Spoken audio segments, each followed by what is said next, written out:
Hi guys and welcome back to the channel Deepak Yadav Education. Welcome to the daily Hindu news and editorial analysis of 22nd of February 2022. तो guys आज है तारीख 22 फरवरी 2022 और है Tuesday. देखेंगे आज के द हिंदू कंप्लीट न्यूज़पेपर को। द हिंदू कंप्लीट न्यूज़पेपर को एनालाइज करेंगे, बट लेक्चर में आगे बढ़ने से पहले अगर आप लोग को इस लेक्चर का पीडीएफ चाहिए तो क्या करना है, सबसे पहले डाउनलोड करना है टेलीग्राम और फिर जाकर सर्च बॉक्स में टाइप करना है Deepak Yadav education. As you can see guys आप लोगों को ये वाला चैनल मिल जाएगा, इस पर क्लिक करना और जाकर इस चैनल को ज्वाइन कर लेना। देखो अगर आप लोगों को इस तरीके से ये चैनल नहीं मिलता है तो नीचे डिस्क्रिप्शन बॉक्स में आप सभी लोगों को टेलीग्राम का लिंक दिया गया है, वो लिंक इसी चैनल का है। जैसे आप उस पर क्लिक करोगे ऑटोमेटिकली ये चैनल ओपन हो जाएगा, इसको जाकर ज्वाइन कर लेना।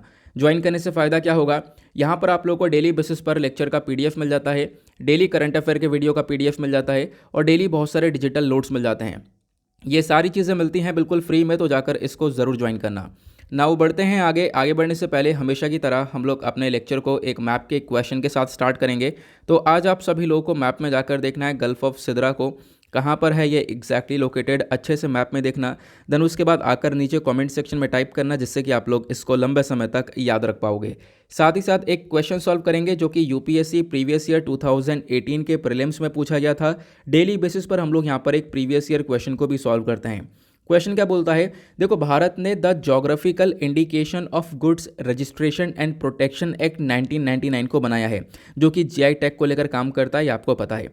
अब जब भारत ने इस एक्ट को बनाया तो कौन से बॉडी का पालन करने के लिए हमने इस एक्ट को बनाया है। ऑप्शन ए बोलता है international labour organisation, option B बोलता है international monetary fund, option C बोलता है united nation conference on trade and development, या फिर ऑप्शन डी बोलता है वर्ल्ड ट्रेड ऑर्गेनाइजेशन। तो इसका सही आंसर आप सभी लोगों को नीचे कॉमेंट सेक्शन में देना है। एटलीस्ट सभी लोगों को इसमें पार्टिसिपेट करना है, जैसा मैं आप लोगों से डेली बेसिस पर बोलता हूँ।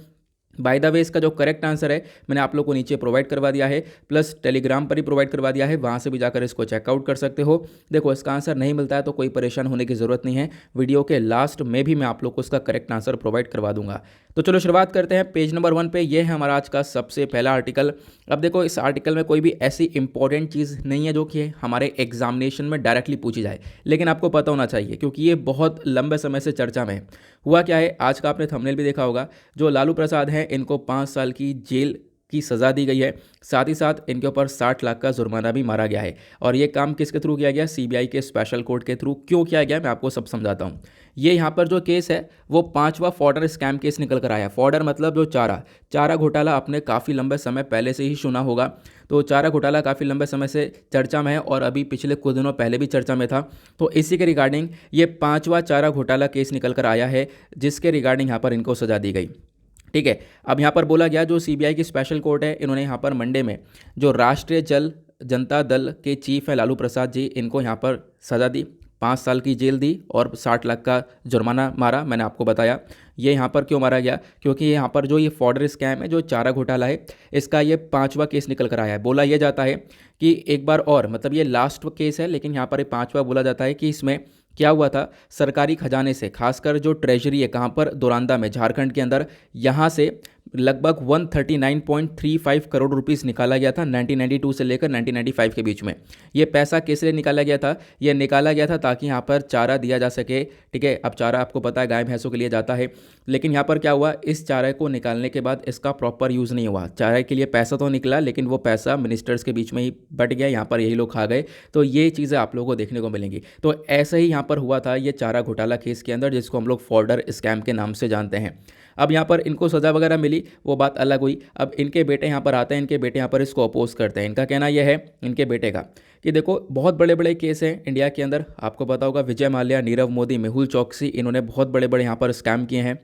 ठीक है, तो इनके स्कैम के ऊपर ज़्यादा ध्यान दिया नहीं जा रहा है। बिहार के अंदर 80 से ज़्यादा बड़े बड़े स्कैम हुए हैं, तब CBI, enforcement directorate, national investigation agency कहाँ थी। ठीक है, अब यहाँ पे हम लोगों को ये ट्रैप किया जा रहा है, ऐसा यहाँ पर इनका स्टेटमेंट आया है। ठीक है, तो ये तो बात हुई आर्टिकल की। नाउ अब मैं आप लोग को फॉर्डर स्कैम के बारे में कुछ जानकारी दे देता हूँ, क्योंकि आपको इसके बारे में डेफिनेटली पता तो होना चाहिए। ठीक है, जब हम फॉर्डर स्कैम के बारे में बात करते हैं, नाम से पता चल रहा है, जैसे मैंने आपको बताया, चारे के लिए पैसा निकला लेकिन जहाँ पे खर्च होना चाहिए था वहाँ पर वो खर्च नहीं हुआ, वो पैसा यहीं पर खा लिया गया। ये यहाँ पर घोटाला हुआ। तो हुआ कैसे था, 1995 में इस घोटाले की शुरुआत हुई थी। 1995 में घोटाला हो चुका था, पैसा निकला था यहाँ पर सरकारी खजाने से और पैसे का प्रॉपर यूज़ नहीं हुआ। लेकिन 1996 में ये केस चर्चा में आया, सब लोगों को पता चलने लगा, ये लाइट में आ चुका था कि हाँ भाई इतना पैसे का ये घोटाला हुआ है। ठीक है, 1996 में एक केस चर्चा में आया। उसके बाद पटना हाई कोर्ट ने यहाँ पर सीबीआई से बोला भाई इस केस को इन्वेस्टिगेट करो। ठीक है, क्योंकि यहाँ पर पता चल गया था धीरे धीरे कि हाँ भाई बिल्कुल थोड़ा सा लग रहा है कि हाँ घोटाला हुआ है। अब 1997 मतलब अगले साल ही क्या हुआ, लालू प्रसाद यादव के ऊपर ये चार्जशीट फाइल करी गई सीबीआई के थ्रू। ठीक है, क्योंकि यहाँ पर पता चल गया था बिल्कुल यहाँ पर घोटाला हुआ है, तो मतलब अब चीज़ें कंफर्म हो गई थी। फिर 1997 में लालू प्रसाद यादव ने रिज़ाइन कर दिया बिहार के चीफ मिनिस्टर के पद से। फिर उसके बाद यहाँ पर क्या हुआ, इनको जुडिशियल कस्टडी में भी लिया गया। ठीक है, क्योंकि पता चल चुका था बिल्कुल घोटाला हुआ है। फिर उसके बाद अप्रैल 2000 में राबड़ी देवी का नाम भी यहाँ पर इसी केस के अंदर निकल कर आया। फिर अक्टूबर 2001 के अंदर सुप्रीम कोर्ट ने ये केस ट्रांसफ़र कर दिया था झारखंड हाई कोर्ट की तरफ, क्योंकि आपको पता होगा साल 2000 में बिहार झारखंड अलग हो चुके थे। ठीक है, अलग झारखंड अलग राज्य बन चुका था। तो इसी वजह से यहाँ पर जो क्या हुआ, ये जो केस है वो यहाँ पर झारखंड हाई कोर्ट के अंदर भेज दिया गया था। ठीक है, तो ये कहानी ऐसे ही चलती रही। फिर उसके बाद साल 2002 में स्पेशल कोर्ट ने दोबारा ट्रायल स्टार्ट किया। तो मतलब अलग अलग आप देख पाओगे कहानी चलती रही है। यहाँ पर क्या हुआ, लालू प्रसाद जी ये जेल जाते रहे और आते रहे, जेल गए फिर आए, ऐसा यहाँ पर चलता रहा। ठीक है, और अभी फिर से आप देख पाओगे ये केस देखने को मिला कि अभी 5 साल की फिर से जेल बताई गई है। अगर हम लोग बात करें, ये 5 बार यहाँ पर घोटाला हुआ है, मतलब 1 2 3 4 करके यहाँ पर आप देख पाओगे अलग अलग बार यहाँ पर ट्रेजरी केस चर्चा में आया है। यहाँ पर आप देख पाओगे एक चाईबासा ट्रेजरी केस था कि चाईबासा खजाने से यहाँ पर पैसा निकाला गया। दूसरा दियोगढ़ ट्रेजरी केस, तीसरा यहाँ पर चाईबासा ट्रेजरी केस, ऐसी चौथा था। और ऐसे यहाँ पर आपको 5वां देखने को मिलेगा जिसके बारे में चर्चा की गई, धुरंधर ट्रेजरी केस। ठीक है, और यहाँ पे बताया जा रहा है जो टोटल अमाउंट है लगभग 950 करोड़ रुपए का टोटल अमाउंट है कि 950 करोड़ रुपए का ये घोटाला किया गया है। ठीक है, काफ़ी सारे लोग इसके अंदर एक्यूज्ड हैं, बताया गया काफ़ी सारे केसेस यहाँ पर दर्ज करे गए हैं। ये आप देख पाओगे अलग अलग केसेस के अंदर अलग अलग सज़ा सुनाई गई है, यहाँ पर अलग अलग जेल टर्म भी दिया गया है। ठीक है, ये चीज़ें हुई। आई होप आप लोग को यहाँ पर ये अच्छे से क्लियर हो चुका है ये फॉर्डर स्कैम केस है क्या एग्जैक्टली। मैंने आपको एक आइडिया दे दिया है क्योंकि आपको इसके बारे में डेफिनेटली पता होना चाहिए। ठीक है, और अभी यहाँ पर क्या बोला गया कि देखो जो धुरंधर ट्रेजरी है झारखंड के अंदर, यहाँ से लगभग 139.35 करोड़ रुपए इसका फंड निकाला गया था 1992 से लेकर 1995 के बीच में। ऐसा यहाँ पर सीबीआई स्पेशल कोर्ट का कहना है। इसी वजह से इनको यहाँ पर जेल हुई है, 5 साल की जेल और 60 लाख रुपए का फाइन। आगे चलते हैं नेक्स्ट आर्टिकल की तरफ। उसका जो ये अगला आर्टिकल है बात करता है हमारी जो फाइनेंस मिनिस्टर है निर्मला सीतारमण जी, इन्होंने बोला है कि देखो जो भी जीएसटी रिफॉर्म्स है इसको लेकर एक डिबेट वगैरह होनी चाहिए। ठीक है, अभी क्या हुआ था देखो इस चर्चा में, किस लिए मैं आपको बताता हूँ। जो टेक्सटाइल सेक्टर है हमारा, जो कपड़े वाला पूरा सेक्टर देखने को मिलेगा, इस टेक्सटाइल सेक्टर के लिए रिसेंटली जो जीएसटी का रेट है उसको इंक्रीज़ कर दिया गया। 5% से 12% यहाँ पर कर दिया गया था इस टैक्स रेट को। काफ़ी इसके रिगार्डिंग मतलब बहुत सारे डिस्प्यूट्स भी देखने को मिले, बहुत सारे लोगों ने इसको अपोज भी किया कि यहाँ पर ये टेक्सटाइल के अंदर जो जीएसटी रेट है इसको क्यों बढ़ा दिया गया है। इस चीज़ को लेकर ये बात चली रही थी। और फिर उसके बाद बताया गया जो भी जीएसटी रेट है इन टेक्सटाइल्स के ऊपर इनको वापस से हटा देना चाहिए। ठीक है, वापस से विड्रॉ कर लेना चाहिए। तो फाइनेंस मिनिस्टर बोलती है नहीं, विड्रॉ नहीं करेंगे। अगर विड्रॉ कर लेंगे इस जीएसटी रेट को तो इससे जो प्रोडक्शन लिंक्ड इंसेंटिव स्कीम है वो भी खराब हो जाएगी, क्योंकि टेक्सटाइल सेक्टर को लेकर हम लोगों ने पीएलआई स्कीम को भी लेकर आ चुके हैं। आपको पता होगा ये पिछले ही महीने की न्यूज़ है, सॉरी पिछले से पिछले महीने मतलब पिछले साल आखिरी महीने दिसंबर की न्यूज़ है। ठीक है, तो तब हम लोगों ने यहाँ पर पीएलआई स्कीम को भी जारी किया था। तो बेसिकली इनका कहना है कि एक डिबेट होगी। देखो कुछ नहीं आर्टिकल के अंदर एग्जैक्टली क्या है, एक डिबेट एक डिस्कशन यहाँ पर होगा जीएसटी रिफॉर्म्स को लेकर। उसके बाद यहाँ पर कुछ हमारे पास चीज़ें आने वाली हैं। तो यहाँ पर निर्मला सीतारमण जी बोलती हैं कि बिल्कुल यहाँ पर कुछ डिसीजन लिया गया था जीएसटी काउंसिल की तरफ से, अब उस डिसीजन के अंदर बदलाव होगा, बट उसके लिए यहाँ पर एक डिस्कशन की ज़रूरत है और हम लोग यहाँ पर थोड़ा सा हम लोग को टाइम चाहिए ताकि हम लोग इस इन्फॉर्मेशन को थोड़ा सा करेक्ट कर पाएँ। क्लियर हुआ? तो आने वाले टाइम पर डेफिनेटली ये चर्चा में आएगा। रेट करेक्शंस को लेकर कुछ ना कुछ न्यूज़ आएगी आने वाले टाइम पर, तो इसके बारे में हम लोग कवर करेंगे। क्लियर हुआ? देन उसके बाद चलते हैं हम लोग नेक्स्ट आर्टिकल में। अभी यहाँ पर इस वाले आर्टिकल में कोई ऐसी ज़बरदस्त चीज़ें निकल कर नहीं आई हैं। फिलहाल जो भी इंपॉर्टेंट न्यूज़ थी वो मैंने आपको बता दी है। पेज नंबर 1 पर आर्टिकल था तो कवर करना भी बहुत ज़्यादा ज़रूरी था। एक आर्टिकल आपको यहाँ पर ये देखने को मिलेगा, ये बहुत इंपॉर्टेंट है हमारे एग्जामिनेशन के पॉइंट ऑफ व्यू से। खासकर इसको आप लोग रिलेट कर सकते हो जीएस पेपर 2 पॉलिटी से। Centre denied more time in marital rape case. इसका मतलब क्या है? देखो दिल्ली हाई कोर्ट के पास काफ़ी सारी पिटीशन डाली गई और पिटीशन ये थी कि भाई जो ये मैरिटल रेप है, ठीक है, इसको मैरिटल रेप करार दिया जाए, क्योंकि यहाँ पर मैरिटल रेप को हमारे कंट्री में एक लीगैलिटी मिली पड़ी है। क्या होता है सब कुछ अभी डिटेल से बात करेंगे इसको लेकर।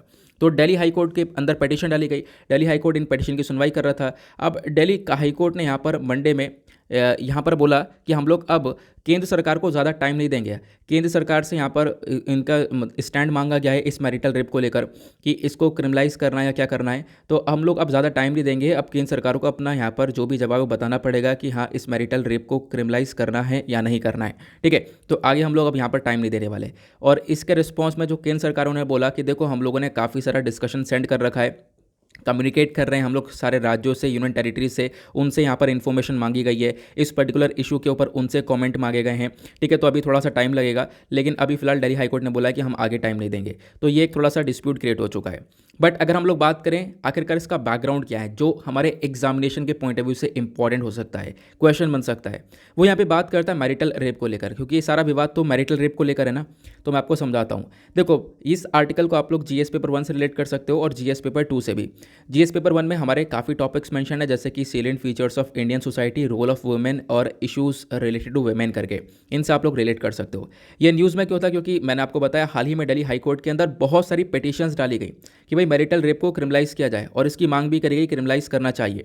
इसको लेकर सरकार, जो दिल्ली हाई कोर्ट, उन्होंने यहाँ पर केंद्र सरकार से क्वेश्चन पूछा। केंद्र सरकार अभी कोई जवाब नहीं दे रही है, तो केंद्र सरकार को अब यहाँ पर ज़्यादा टाइम दिया नहीं जाएगा, केंद्र सरकार को इसके ऊपर अब जवाब देना होगा। देखो, मैरिटल रेप नाम से पता चल रहा है, मतलब शादी हो चुकी है। ठीक है, अब शादी हो चुकी है तो इधर यहाँ पर हस्बैंड वाइफ है। ठीक है, अब यहाँ पर क्या हो रहा है, वाइफ के साथ जो ये हस्बैंड है वो फोर्सफुली, ज़बरदस्ती यहाँ पर एक सेक्सुअल इंटरकॉर्स करने की कोशिश करता है, या फिर सेक्सुअल इंटरकॉर्स एक ज़बरदस्ती तरीके से किया जाता है, तो वो यहाँ पर मैरिटल रेप की कैटेगरी के अंदर भी आ सकता है, क्योंकि वो जो वाइफ है वो उसके विल के अगेंस्ट में किया जा रहा है। ठीक है, तो आपको ध्यान रखना है। तो ये अगर शादी के बाद ऐसे फोर्सफुली सेक्सुअल इंटरकॉर्स होता है तो वो यहाँ पर मैरिटल रेप की कैटेगरी के अंदर देखने को मिलेगा। अब क्वेश्चन ये है, अगर मैरिटल रेप इसको बोल ही रहे हैं हम लोग, तो यहाँ पर तो फिर जो हस्बैंड उसको सज़ा मिलनी चाहिए। ठीक है, सज़ा मिलेगी। तो ऐसा यहाँ पर कहीं पर भी लॉ में नहीं लिखा है, क्योंकि अगर आप लोग देखोगे जो हमारा इंडियन पिनल कोड है उसका सेक्शन 375 यहाँ पर इसको प्रोटेक्शन देता है। एग्जैक्टली अगर मैं बात करूँ तो यहाँ पर सेक्शन 375 के अंदर जो इंडियन पिनल कोड का है उसके अंदर छूट दी गई है कि यहाँ पर अगर इस प्रकार से मैरिटल रेप होता है, ठीक है, तो फिर यहाँ पर इसके रिगार्डिंग कोई भी ऐसा प्रोविजन देखने को मिलेगा नहीं। मतलब मैरिटल रेप के ऊपर छूट दी गई है, मतलब हस्बैंड को कोई सज़ा यहाँ पर होगी नहीं। ठीक है, वो सब आपको सेक्शन 375 के अंदर देखने को मिलेगा। तो यही मांग की जा रही है, मांग ये की जा रही है लोगों के थ्रू। दिल्ली हाईकोर्ट में जो पिटीशन डाला गया, लोगों ने मांग की कि भाई इसको मैरिटल रेप जब बोल ही रहे हैं तो यहाँ पर ये जो सेक्शन 375 है इसको हटाओ। अगर ऐसा कुछ होता है तो वो जो व्यक्ति है, जो हस्बैंड जिसने काम किया है, उसको यहाँ पर सज़ा मिलनी चाहिए। ठीक है, तो ये यहाँ पर बोला जा रहा है। तो आपको एक चीज़ और ध्यान रखनी है जो कि इंपॉर्टेंट बात है मैरिटल रेप के अंदर ही। देखो, मैरिटल रेप कब कहलाया जाएगा, जब मान लो शादी हो चुकी है, शादी के बाद यहाँ पर 18 साल की वेमेन है। ठीक है, 18 साल से ऊपर की जो वेमेन है, ठीक है, अगर इनके साथ सेक्सुअल इंटरकॉर्स यहाँ पर होता है तो बेसिकली यहाँ पर जो हस्बैंड है उसको कोई सज़ा नहीं है, उसको एक्सेप्शन के अंदर रखा गया है। लेकिन 18 साल से कम उम्र की अंदर, 18 साल से कम उम्र अगर होगी, अगर कोई इस प्रकार से उस उम्र की कैटेगरी की वेमेन के साथ यहाँ पर सेक्सुअल इंटरकॉर्स करता है तो यहाँ पर उस व्यक्ति को सज़ा होगी, आपको ध्यान रखना है। ठीक है, यहाँ पे 15 साल लिखा हुआ है, लेकिन यहाँ पर सुप्रीम कोर्ट ने इसके अंदर चेंजेस करे हैं, 2017 के अंदर चेंजेस कर दिए थे, इसको 18 साल कर दिया था, तो आपको ध्यान रखना है। ठीक है, आगे बढ़ते हैं। तो ये क्लियर हुआ मैरिटल रेप के बारे में। आई होप आपको काफ़ी सिंपल तरीके से सब कुछ समझ में आ गया होगा। अब यहाँ पर क्वेश्चन ये है कि मैरिटल रेप को लेकर काफ़ी सारे इश्यूज़ हैं, मतलब ये इसके तो ऊपर जो छूट दे रखी है, हस्बैंड को कोई यहाँ पर कुछ नहीं कर सकता है इस केस के अंदर, तो इससे काफ़ी सारी प्रॉब्लम्स भी हैं। सरकार बोलती है क्या प्रॉब्लम्स हैं। सबसे पहली बात, यहाँ पर जो बेसिक राइट्स है वुमेन के, उनके अगेंस्ट में ये मामला चला जाता है, क्योंकि वेमेंस के पास भी तो काफ़ी सारे राइट्स हैं, फंडामेंटल राइट्स है, राइट टू इक्वालिटी है, फ्रीडम ऑफ स्पीच है, फ्रीडम ऑफ एक्सप्रेशन है, ज़्यादातर आपको राइट टू लाइफ और पर्सनल लिबर्टी देखने को मिलेगा, ये सबसे इंपॉर्टेंट राइट है। ठीक है, तो क्या है, कहीं ना कहीं ये राइट्स वॉयलेट हो रहे हैं। क्यों? क्योंकि यहाँ पर अगर इस प्रकार से ये मैरिटल रेप होता है, उसके बाद यहाँ पर हस्बैंड को सज़ा नहीं मिलती है, तो यहाँ पर इस प्रकार से आप देख पाओ, क्योंकि वेमेन के विल के अगेंस्ट में हो रहा है। यहाँ पर ध्यान रखना है, वाइफ के विल के अगेंस्ट में ही सब हो रहा है। तो बेसिकली यहाँ पर क्या है, कहीं ना कहीं जो वेमेन के जो राइट्स हैं वो वॉयलेट हो रहे हैं। क्लियर हुआ। अब सरकार का स्टैंड क्या है, देखो सरकार ने यहाँ पर कुछ और भी बोला है। सरकार ने बोला है कि अगर हम लोग इस मैरिटल रेप को क्रिमिनलाइज कर देते हैं तो इससे क्या हो सकता है, इससे प्रॉब्लम्स क्रिएट हो सकती हैं। प्रॉब्लम्स क्रिएट हो सकती हैं, बिल्कुल ऐसे ही हो सकता है। अभी पता होगा, कुछ दिन पहले मैंने एक आर्टिकल आपके साथ डिस्कस किया था सेक्शन 498 को लेकर। सेक्शन 498A आपको देखने को मिलेगा। ठीक है, सरकार यह बोलती है कि हमारे पास सेक्शन 498 ऑलरेडी है और हमने इसको ये देखा है कि इसका बहुत ज़्यादा गलत इस्तेमाल होता है। ठीक है, ज़्यादातर केसेस यहाँ पर गलत आ रहे हैं इसके, गलत मतलब कि देखो सेक्शन 498 बात ये करता है कि मान लो कोई विमेन है, ठीक है, अब उसके घर वाले मतलब जो हस्बैंड वाइफ हैं, हस्बैंड के जो परिवार वाले जो लोग हैं, ठीक है, तो विमेन यहाँ पर विमेन को कोई परेशान कर रहा है वहाँ पर, ठीक है, तो विमेन के लिए ये सेक्शन को बनाया गया है कि विमेन को हैरेस किया जा रहा है उसके हस्बैंड के थ्रू या हस्बैंड की फैमिलीज के थ्रू, ठीक है, उसको परेशान किया जा रहा है, तो वो सेक्शन 498A का इस्तेमाल करके उन सबको अंदर करवा सकती है। तो बेसिकली बोला गया कि सेक्शन 498A का ना बहुत ज़्यादा मिसयूज़ हुआ, गलत तरीका का इस्तेमाल, मतलब ज़बरदस्ती विमेन के ऊपर कोई भी अत्याचार नहीं हुआ, लेकिन उसके बाद भी उन्होंने यहाँ पर वो केस दर्ज करवा दिया। तो ऐसी चीज़ें देखने को मिली है, मिसयूज़ काफ़ी बड़ा है, ठीक है। और इसी के साथ साथ डॉरी वाला जो सिस्टम आपको देखने को मिलेगा, दहेज के ऊपर भी जो कानून है यहाँ पर, दहेज के कानून का भी बहुत ज़्यादा गलत इस्तेमाल होता है, ठीक है, मिसयूज़ काफ़ी ज़्यादा होता है। तो यहाँ पर सरकार का कहना है कि इनका मिसयूज़ काफ़ी ज़्यादा होता है। अगर इस मैरिटल रेप को भी क्रिमिनलाइज कर देते हैं, इसको भी क्राइम बोल देते हैं, तो इसका भी मिसयूज़ बढ़ जाएगा। सरकार का ये कहना है कि भाई यहाँ पर मिसयूज़ बढ़ जाएगा, तो ज़बरदस्ती मतलब यहाँ पर आप कह सकते हो फालतू में भी ऐसा देखने को मिलेगा कि हस्बैंड से उनको हैरेस किया जा सकता है। ये बेसिकली यहाँ पर इस आर्टिकल का कहना है। मैंने आप लोगों को काफ़ी सारी इन्फॉर्मेशन प्रोवाइड करवा दी है, अलग से मैंने आप लोगों को मैरिटल रेप के बारे में समझा दिया है। जो नए हैं उनको समझ में आ चुका होगा, पुराने हैं उनको मैंने आपको पढ़ाया ही था, ये पिछले महीने चर्चा में था। क्लियर हुआ? तो अभी फ़िलहाल यहाँ पर देखते हैं आगे क्या होता है। दिल्ली हाई कोर्ट ने मांगा है कि भाई जल्दी से अपना बताओ क्या करना है क्या नहीं करना। अच्छा चलो, यहाँ पर एक क्वेश्चन इसको लेकर मैं आपसे पूछता हूँ कि आप लोगों की क्या राय है, मतलब आपके पॉइंट ऑफ व्यू क्या है कि वाकई में इसको क्रिमिनलाइज कर देना चाहिए या क्रिमिनलाइज नहीं करना चाहिए। अगर नहीं करना चाहिए तो क्यों नहीं करना चाहिए, और अगर कर देना चाहिए तो उसके पीछे रीज़न क्या है, क्यों कर देना चाहिए। तो आप लोग अपने अपने पॉइंट ऑफ व्यू नीचे कमेंट सेक्शन में लिखना, देखते हैं यहाँ पर किसके पॉइंट ऑफ व्यू कितने ज़्यादा लॉजिकल होता है, ठीक है। तो उन ज़रूर यहाँ पर अपने पॉइंट ऑफ व्यू नीचे लिखना इस आर्टिकल को लेकर।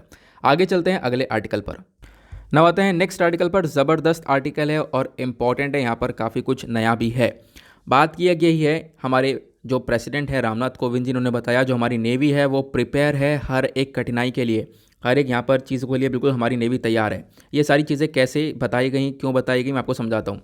हुआ क्या, प्रेसिडेंट रामनाथ कोविंद जी जो कि एक सुप्रीम कमांडर हैं हमारे आर्म्ड फोर्सेस के, ठीक है, आपको ध्यान रखना है हमारे आर्म्ड फोर्सेस मतलब Indian navy, Indian army, Indian air force, जो भी हमारी आर्म्ड फोर्सेस हैं उन सबके सुप्रीम कमांडर हमारे रामनाथ कोविंद जी मतलब हमारे प्रेसिडेंट होते हैं। तो मंडे में क्या हुआ, मंडे में उन्होंने अपना सेटिस्फैक्शन दिखाया कि भाई हम लोग तैयार हैं, अगर कोई भी प्रॉब्लम आती है तो हमारी नेवी भी रेडी है।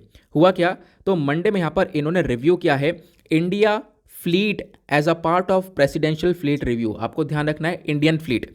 देखो हर एक प्रेसिडेंट जो भी यहाँ पर प्रेसिडेंट बनेगा उनका टर्म 5 साल का होता है, आपको पता है, ठीक है। अब प्रेसिडेंट यहाँ पर 5 साल तक रहता है, तो प्रेसिडेंट के पूरे कार्यकाल के अंदर एक टाइम ऐसा भी लाना पड़ता है जहाँ पर जो हमारी आर्म्ड फोर्सेस हैं, सारी फोर्सेस हैं, या फिर आप कह सकते हो कि उन फोर्सेस को एक तरीके से रिव्यू कर सकें।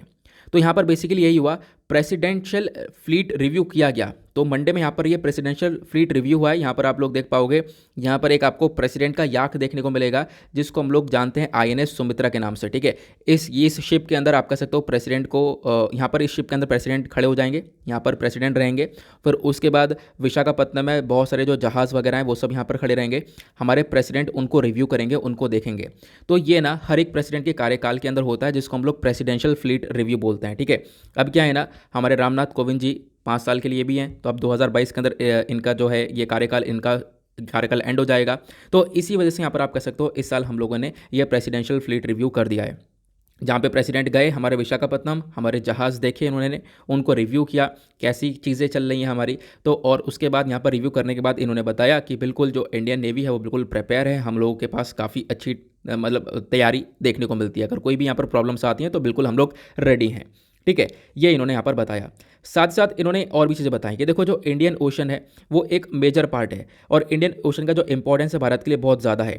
यहाँ से दुनिया भर का व्यापार बहुत ज़्यादा होता है, इंडिया का भी व्यापार बहुत ज़्यादा होता है। तो इस इंडियन ओशन की सेफ्टी बहुत इंपॉर्टेंट, और उसकी सेफ्टी के लिए भी हम लोग रेडी हैं, ठीक है, ऐसा यहाँ पर प्रेसिडेंट ने बोला। साथ ही साथ प्रेसिडेंट ने यहाँ पर अपना सेटिस्फैक्शन एक चीज़ को लेकर और दिखाया। इन्होंने बोला हम लोग आत्मनिर्भर भारत की तरफ बढ़ रहे हैं। इन्होंने बताया कि बहुत सारे जो वॉरशिप्स हैं, बहुत सारी सबमरीन हैं जो कि कंस्ट्रक्शन में जिनके ऊपर काम चल रहा है, वो सब 70% का जो कंटेंट है उनके अंदर वो इंडियन कंटेंट है। क्योंकि आत्मनिर्भर भारत का मतलब ये है कि हम लोग अपने पैर के ऊपर खुद खड़े हो जाएं, हम लोग खुद अपनी तरफ से चीज़ों को बनाएं। और यहाँ पर जो ये वॉरशिप्स वगैरह हैं उनको हम लोगों ने खुद बनाए। 70% तक का जो कंटेंट मतलब जो 70% जो चीज़ें लगी हैं उन वॉरशिप्स के अंदर, सबमरीन्स के अंदर, जहाज़ों के अंदर, पनडुब्बियों के अंदर, वो सब इंडिजीनियस मेटल है, सॉरी इंडिजीनियस मटेरियल है, तो आपको ध्यान रखना है। ठीक है।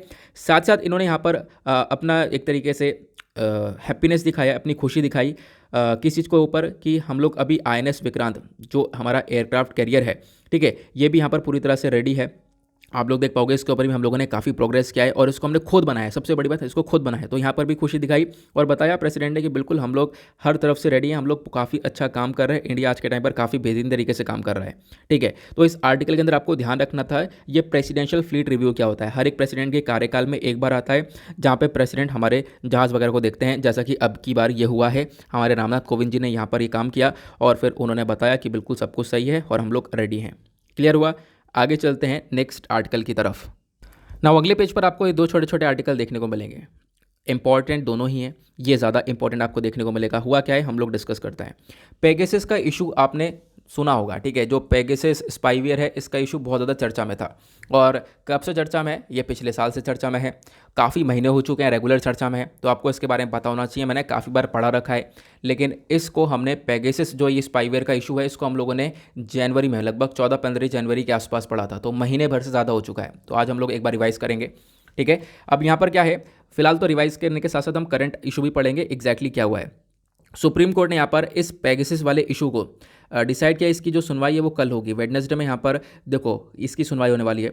हुआ क्या है ना, पेगासस स्पाईवेयर को लेकर बहुत सारे पिटीशंस डाले गए हैं सुप्रीम कोर्ट के अंदर कि सरकार ने ये पेगासस स्पाईवेयर का इस्तेमाल किया है, ये बिल्कुल गलत है, लोगों के जो फंडामेंटल राइट्स हैं वो वायलेट हो रहे हैं।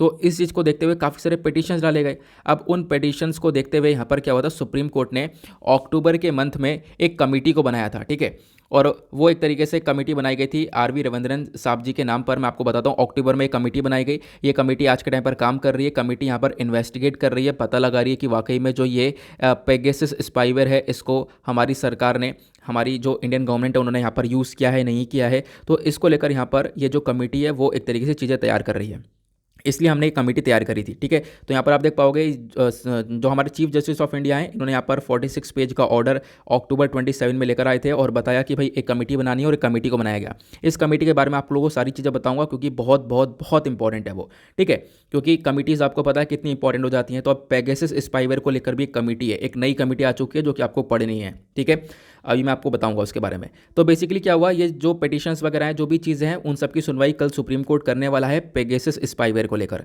पहली चीज़ जो आपको पता होनी चाहिए वो पेगासस स्पाईवेयर एग्जैक्टली होता क्या है। देखो ये सारी बातें मैंने आप लोगों को टेलीग्राम पर भी शेयर कर दी हैं। पेगासस होता क्या है, तो आप लोगों को यहाँ पर इस प्रकार से एक हॉर्स देखने को मिलता है जिसके बड़े बड़े विंग्स हैं, मैथिकल है, ठीक है, मिथिकल हॉर्स ये देखने को मिलता है जिसके बड़े बड़े विंग्स है, इसको हम लोग पेगासस बोलते हैं। अब क्या हुआ, स्पाईवेयर मतलब, स्पाई मतलब क्या होता है, जासूसी करना। ठीक है, तो यहाँ पर ये नाम रखा गया है। ठीक है, कि स्पाईवेयर मतलब या जासूसी करने के लिए इस पेगासस स्पाईवेयर के सॉफ्टवेयर को बनाया गया है। एक मैलिशियस सॉफ्टवेयर है जो कि यहाँ पर किसी दूसरे व्यक्ति की जासूसी कर सकता है। अब आप कहोगे कैसे कर सकते हैं हम लोग, तो देखो आज के टाइम पर मोबाइल फ़ोन सबके पास है। ठीक है, अब यह यहाँ पर किसी पर्टिकुलर व्यक्ति के मोबाइल फ़ोन के अंदर इस पेगासस स्पाईवेयर को डाल सकते हैं। अगर मान लो हम लोगों ने किसी व्यक्ति के फ़ोन में इस स्पाईवेयर को डाल दिया, मान लो यहाँ पर कोई दूसरा प्रेसिडेंट है, कोई भी यहाँ पर है, किसी ने भी यहाँ पर यूज़ किया है, तो वो क्या कर सकता है, किसी व्यक्ति के फ़ोन में स्पाईवेयर को डाल सकता है। कैसे? एक SMS के माध्यम से, व्हाट्सएप के माध्यम से, एक कॉलिंग करके भी यहाँ पर इस पेगासस स्पाईवेयर को किसी व्यक्ति के फ़ोन में डाला जा सकता है। ठीक है, अब ये स्पाईवेयर जैसे किसी के फ़ोन में आ जाएगा तो इसमें से हम लोग क्या क्या इन्फॉर्मेशन निकाल सकते हैं। इसमें से हम लोग अगेन इस फ़ोन के SMS, email, photos, videos, contacts, record calls, WhatsApp calls, calendar और उसके माइक्रोफोन को एक्टिवेट कर सकते हैं। ये बहुत इंपॉर्टेंट है, मतलब वो व्यक्ति कहीं मीटिंग में बैठा होगा तो उसके माइक्रोफोन को एक्टिवेट करके यहाँ पर जो मीटिंग में बातचीत हो रही है उसको सुना जा सकता है। कैमरे को एक्टिवेट किया जा सकता है, GPS डेटा को एक्टिवेट किया जा सकता है। तो ये सारी इन्फॉर्मेशन यहाँ पर निकाली जा सकती है किसी भी पर्टिकुलर व्यक्ति के फ़ोन से, अगर यहाँ पर जिस भी व्यक्ति के फ़ोन में इस पेगासस स्पाईवेयर को हम लोग डाल देते हैं तो। ठीक है, क्लियर हुआ। अब हम लोग इसको एक तरीके से जीरो क्लिक अटैक भी बोलते हैं। जीरो क्लिक अटैक मतलब पहले जो जासूसी के लिए सॉफ्टवेयर्स का इस्तेमाल हुआ करता था तो उसमें क्या हुआ करता था, एक लिंक भेजा जाता था। अगर वो व्यक्ति जिसके फ़ोन में हमने भेजा है अगर वो उस लिंक पर क्लिक करता है तो उसके फ़ोन में इंस्टॉल होगा, अदरवाइज़ नहीं होगा। तो ऐसा होता था पहले। आज के टाइम पर चीज़ें एडवांस हो गई हैं। अब यहाँ पर कोई भी क्लिक नहीं करना, एक व्हाट्सएप कॉल दी जाएगी किसी के फ़ोन में और व्हाट्सएप कॉल के माध्यम से उसके फ़ोन में ये एक तरीके से पेगासस स्पाईवेयर चला जाएगा और साथ ही साथ जो कॉल है वो भी डिलीट हो जाएगी। तो ये यहाँ पर अपने आप में काफ़ी एडवांस लेवल पर हम लोग पहुँच चुके हैं। ये एग्जैक्टली और क्या बताया गया कि देखो इस पेगासस स्पाईवेयर को किसने बनाया, इजराइल की कंपनी है एनएसओ ग्रुप उसने बनाया है। तो यहाँ पर पेगासस के बारे में मैंने आपको जो भी इंपॉर्टेंट बात है वो मैंने आपको बता दी है।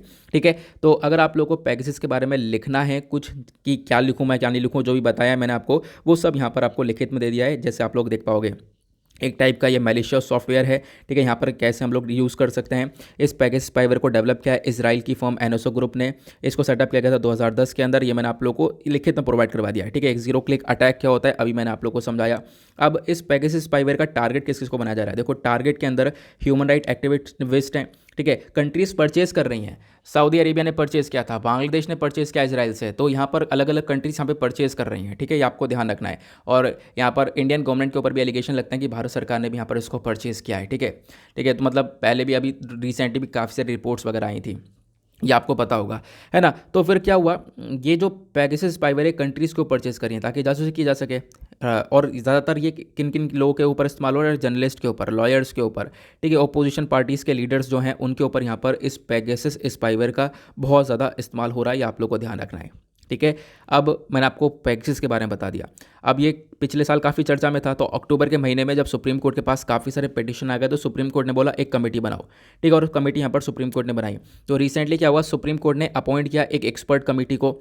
ठीक है, और जो कि कमेटी बनाई गई और उस कमेटी का नाम दिया गया जस्टिस रविंद्रन कमेटी, क्योंकि इस कमेटी को यहाँ पर जस्टिस रविंद्रन साहब देखेंगे।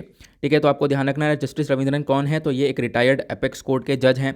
तो इनको यहाँ पर बोला गया आप इस कमेटी को संभालो और इस कमेटी के माध्यम से ये जो पूरा का पूरा केस है ये यहाँ पे पता लगाओ पेगासस स्पाईवेयर के बारे में। ठीक है, पेगासस स्पाईवेयर के बारे में एक एक बातें पता लगाकर यहाँ पर आपको देनी है।